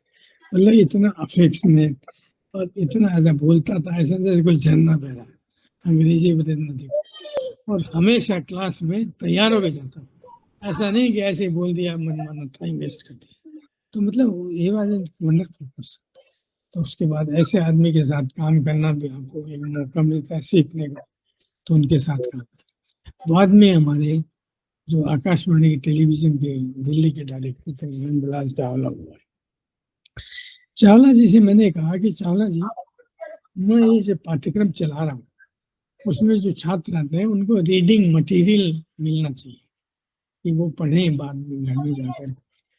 तो मैं चाहता हूँ कि एक मैगजीन निकाली जाए।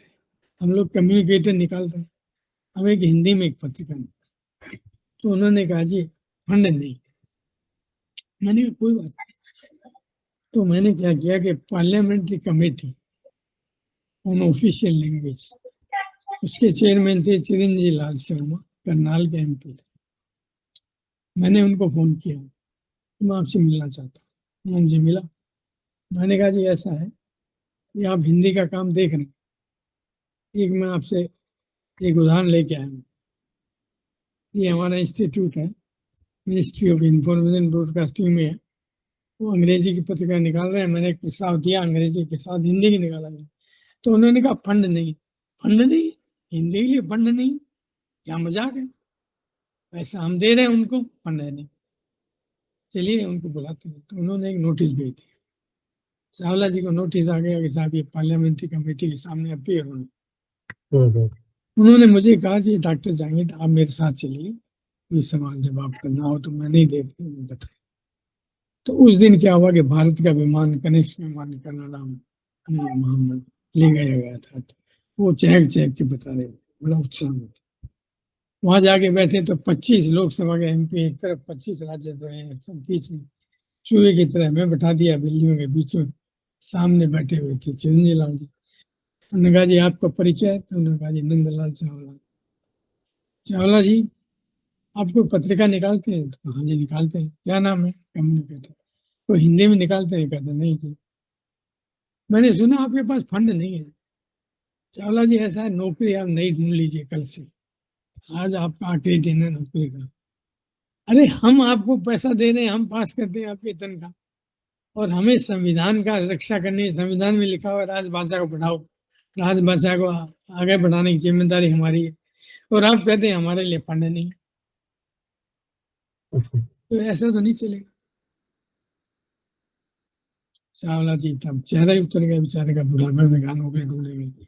वैसे मुश्किल से आए थे। फिर चावला जी आए, चावला जी ने नोट भेजा, डॉक्टर जहांगीर हिंदी हमारी राजभाषा है, हमें इसमें एक पत्रिका निकालनी चाहिए। मैंने कहा जी मेरे तो समझ में आ गया था, आपके भी आ गया तो बड़ा अच्छा। तो मैंने 1980 में संचार मात्र के नाम से पत्रिका शुरू कर दी, और यूनिवर्सिटी बातचीत करते हुए। और अपन कहानी किस्से आपके पास बहुत है, मैं जानता हूं कि शाम तक सुन सकते हैं। मुझे लगता है कि थोड़ा सा आप अपने पे कंसंट्रेट करें कि आपने एज डायरेक्टर, एज टीचर किस तरह से वहां कंट्रीब्यूट किया आईएमसी के अंदर। ऐसा है कि हरी जी कथा हाँ, अनंता। इसीलिए मैं कह रहा हूँ कि अपन इसको अब चलो आप मुद्दे पर आते हैं। हाँ, तो जैसे अब ये संचार है कि माध्यम मैंने का। जो है मैंने शुरू किया, तो जी सबसे पहले मैं पहुंचा जयपुर, और जयपुर में हमने डॉक्टर रमेश जैन और डॉक्टर संजीव भागवत के साथ वहां पर एक भारतीय भाषाओं के बारे में एक गोष्ठी की, बहुत बढ़िया, जिसको जो है वहाँ के अखबारों ने काफी हम लोगों को खिलाया पिलाया।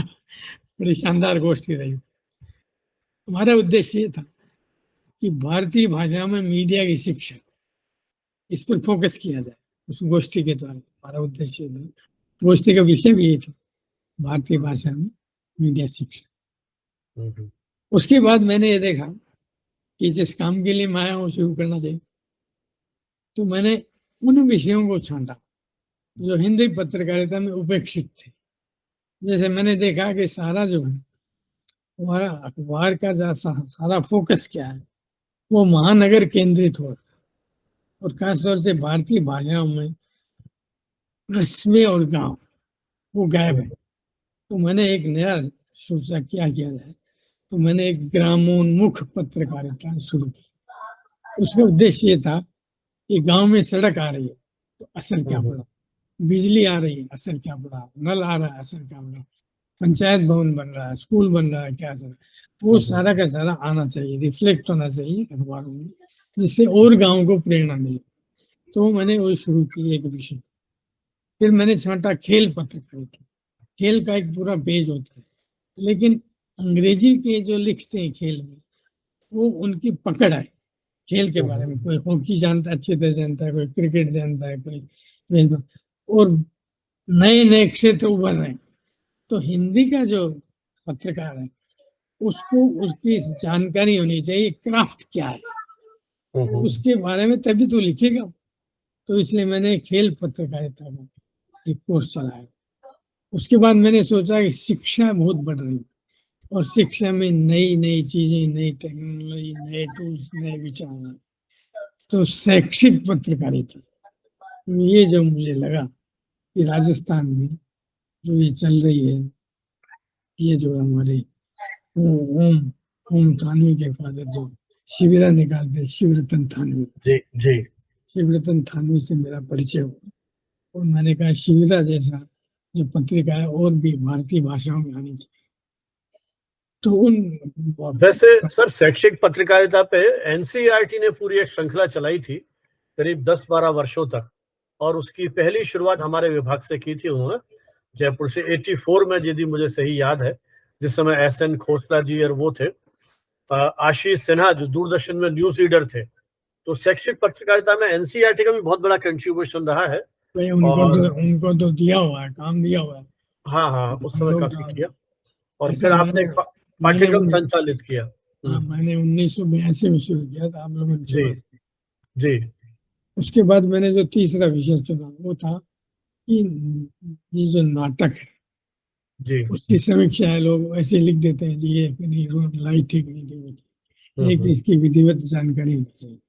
तो राष्ट्रीय नाट्य विद्यालय जो काम कर रहा है, उसकी मेहनत है, उसको सराहना है। तो एक नाट्य पत्रकारिता, मतलब मैंने उन विषयों को देखा, स्त्रियों के बारे में। मैं जो हूँ, मैं एक अकेला ऐसा पत्रकार हूँ एशिया का, जिसके 2 छात्रों को मैगसेसे अवार्ड मिले। एक जी। जो है, एक है गूंज का संस्थापक, दूसरा है रवीश कुमार।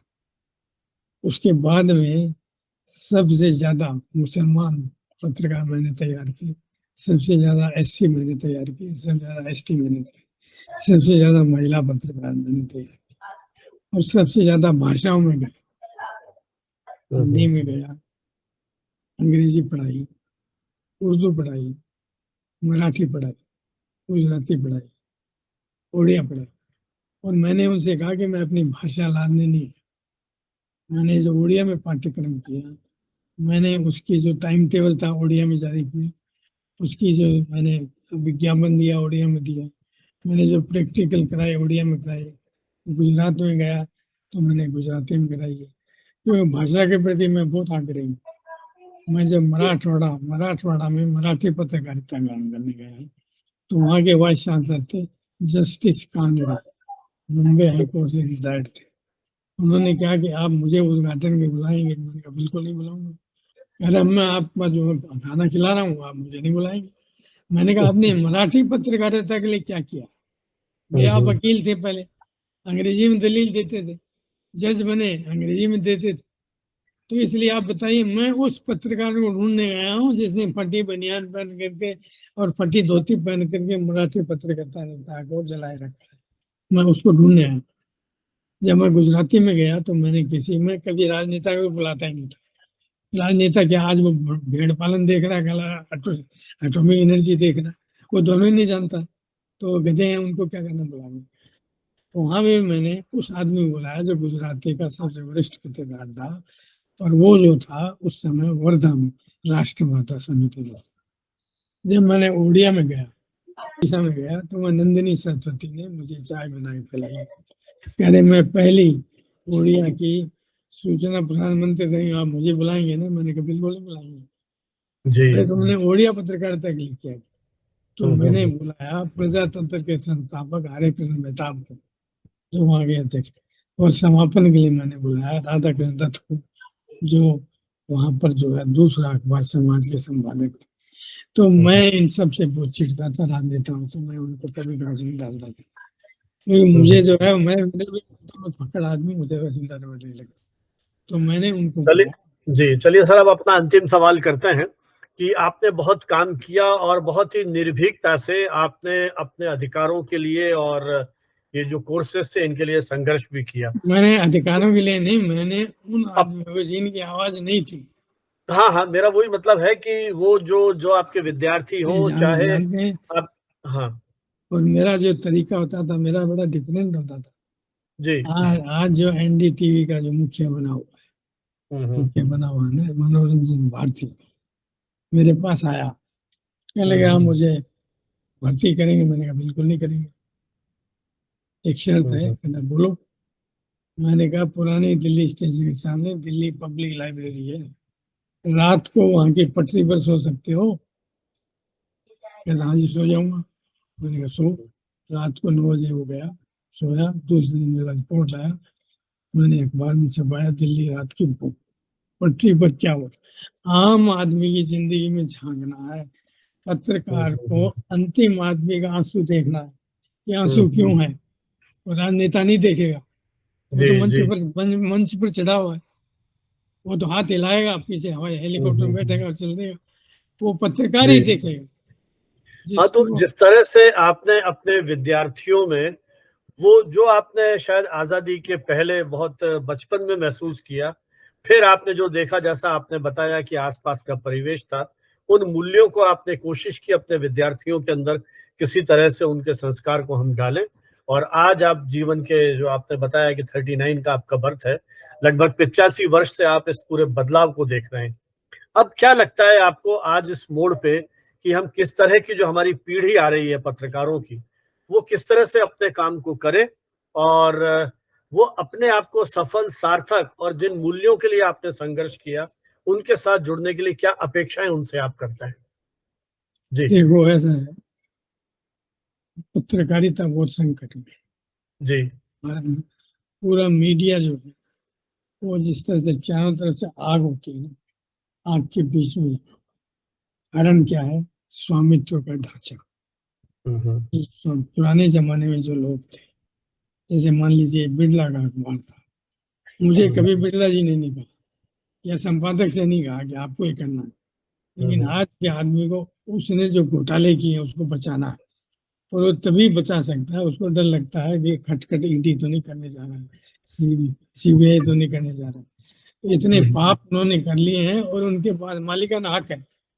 तो इसलिए आज का बेचारा पत्रकार क्या करे, या तो उसके रहेगा। मेरा ही एक छात्र 6 महीने जेल में रह चुके, एक अकेला उदाहरण है वो मेरे छात्रों में, जिसको जेल में जा तिहाड़ जेल की शोभा बढ़ानी पड़ी, ठीक है ना। और, और वो अपने लिए नहीं गया, मालिक के लिए घूस मांगने गए। तो इसलिए संकट एक तरफ वो है, और दूसरी तरफ वो है जिनको निकाल दिया गया। किस लिए निकाल दिया गया? कि वो मूल्यों की पत्रकारिता करना चाहते थे। सवाल ये है कि अखबार तो दोनों तरह से निकलेगा। जब आप अखबार को प्रोडक्ट घोषित कर देते कि हम तो साबुन बेचेंगे, दिया सलाई बेचेंगे, वैसे अखबार बेचना है, तो सवाल ये है कि मीडिया की जो प्रश्न चिन्ह तो उसकी सारी पहचान पर ही लगे। प्रश्न चिन्ह तो उसकी जो एक उसकी जो लोगों को जो उसके प्रति श्रद्धा थी, जो लोगों के प्रति विश्वसनीयता थी। इस समय तो संकट विश्वसनीयता का है। लोग न रेडियो सुनना चाहते हैं, न अखबार पढ़ना चाहते हैं, बहुत चुने हुए अखबार लोग पढ़ना चाहते हैं। और टेलीविजन पर तो वैसे ही भरोसा नहीं है, सुबह से शाम तक एक ही राग चल रहा है। अब उस समय आता है सोशल मीडिया, और सोशल मीडिया जो है उसके द्वारा ही पत्रकार अपनी साक्ष्य बना सकते हैं, और उसके द्वारा ही अपनी विश्वसनीयता जो कुछ बची हुई, जैसे एक आदमी से आप एक एक करके कपड़े उतार देते हैं, तो आखिरी कपड़ा बचा हुआ जांघिया जांघिया की रक्षा की, और केवल वरना तो कुछ नहीं, वो आपका उतार देंगे। वो सोशल मीडिया है, तो उसी से आपका चलेगा, बाकी आपके पास कुछ है नहीं। तो इसलिए आजकल तो ये कहना ही खतरा है भी। लोग जैसे किसानों को आंदोलन था, तो अखबार का नाम सुनते, टीवी का नाम सुनते, लोग कूटने दौड़ पड़ते। तो इसलिए वो संकट है, तो वो पत्रकारिता का संकट है, इसमें उसका कुछ नहीं है।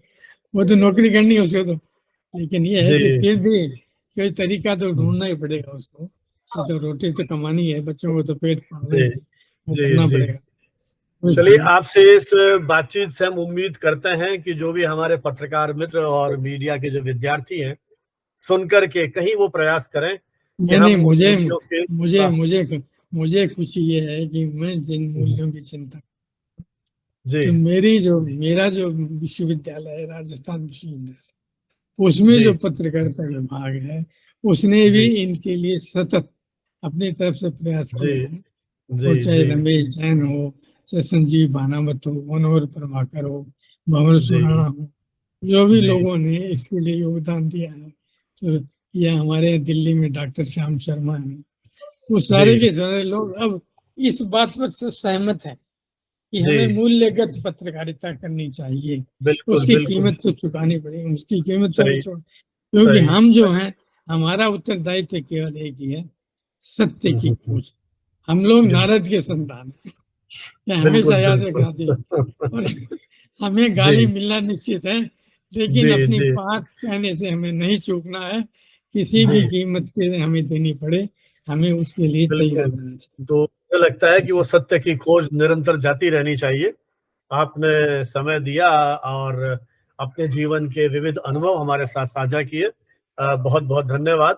और इस उम्मीद में ये तो ज्यादा, ये तो मैंने कई सालों का जो बचा हुआ जी नहीं, फिर कभी सिटिंग करेंगे और इन चर्चाओं को, इन अनुभवों को और हम संजो के रखेंगे। जब भी आने वाली पीढ़ी इनको सुनेगी तो उसका अनुभव का लाभ मिलेगा। बहुत बहुत धन्यवाद। जय हिंद, जय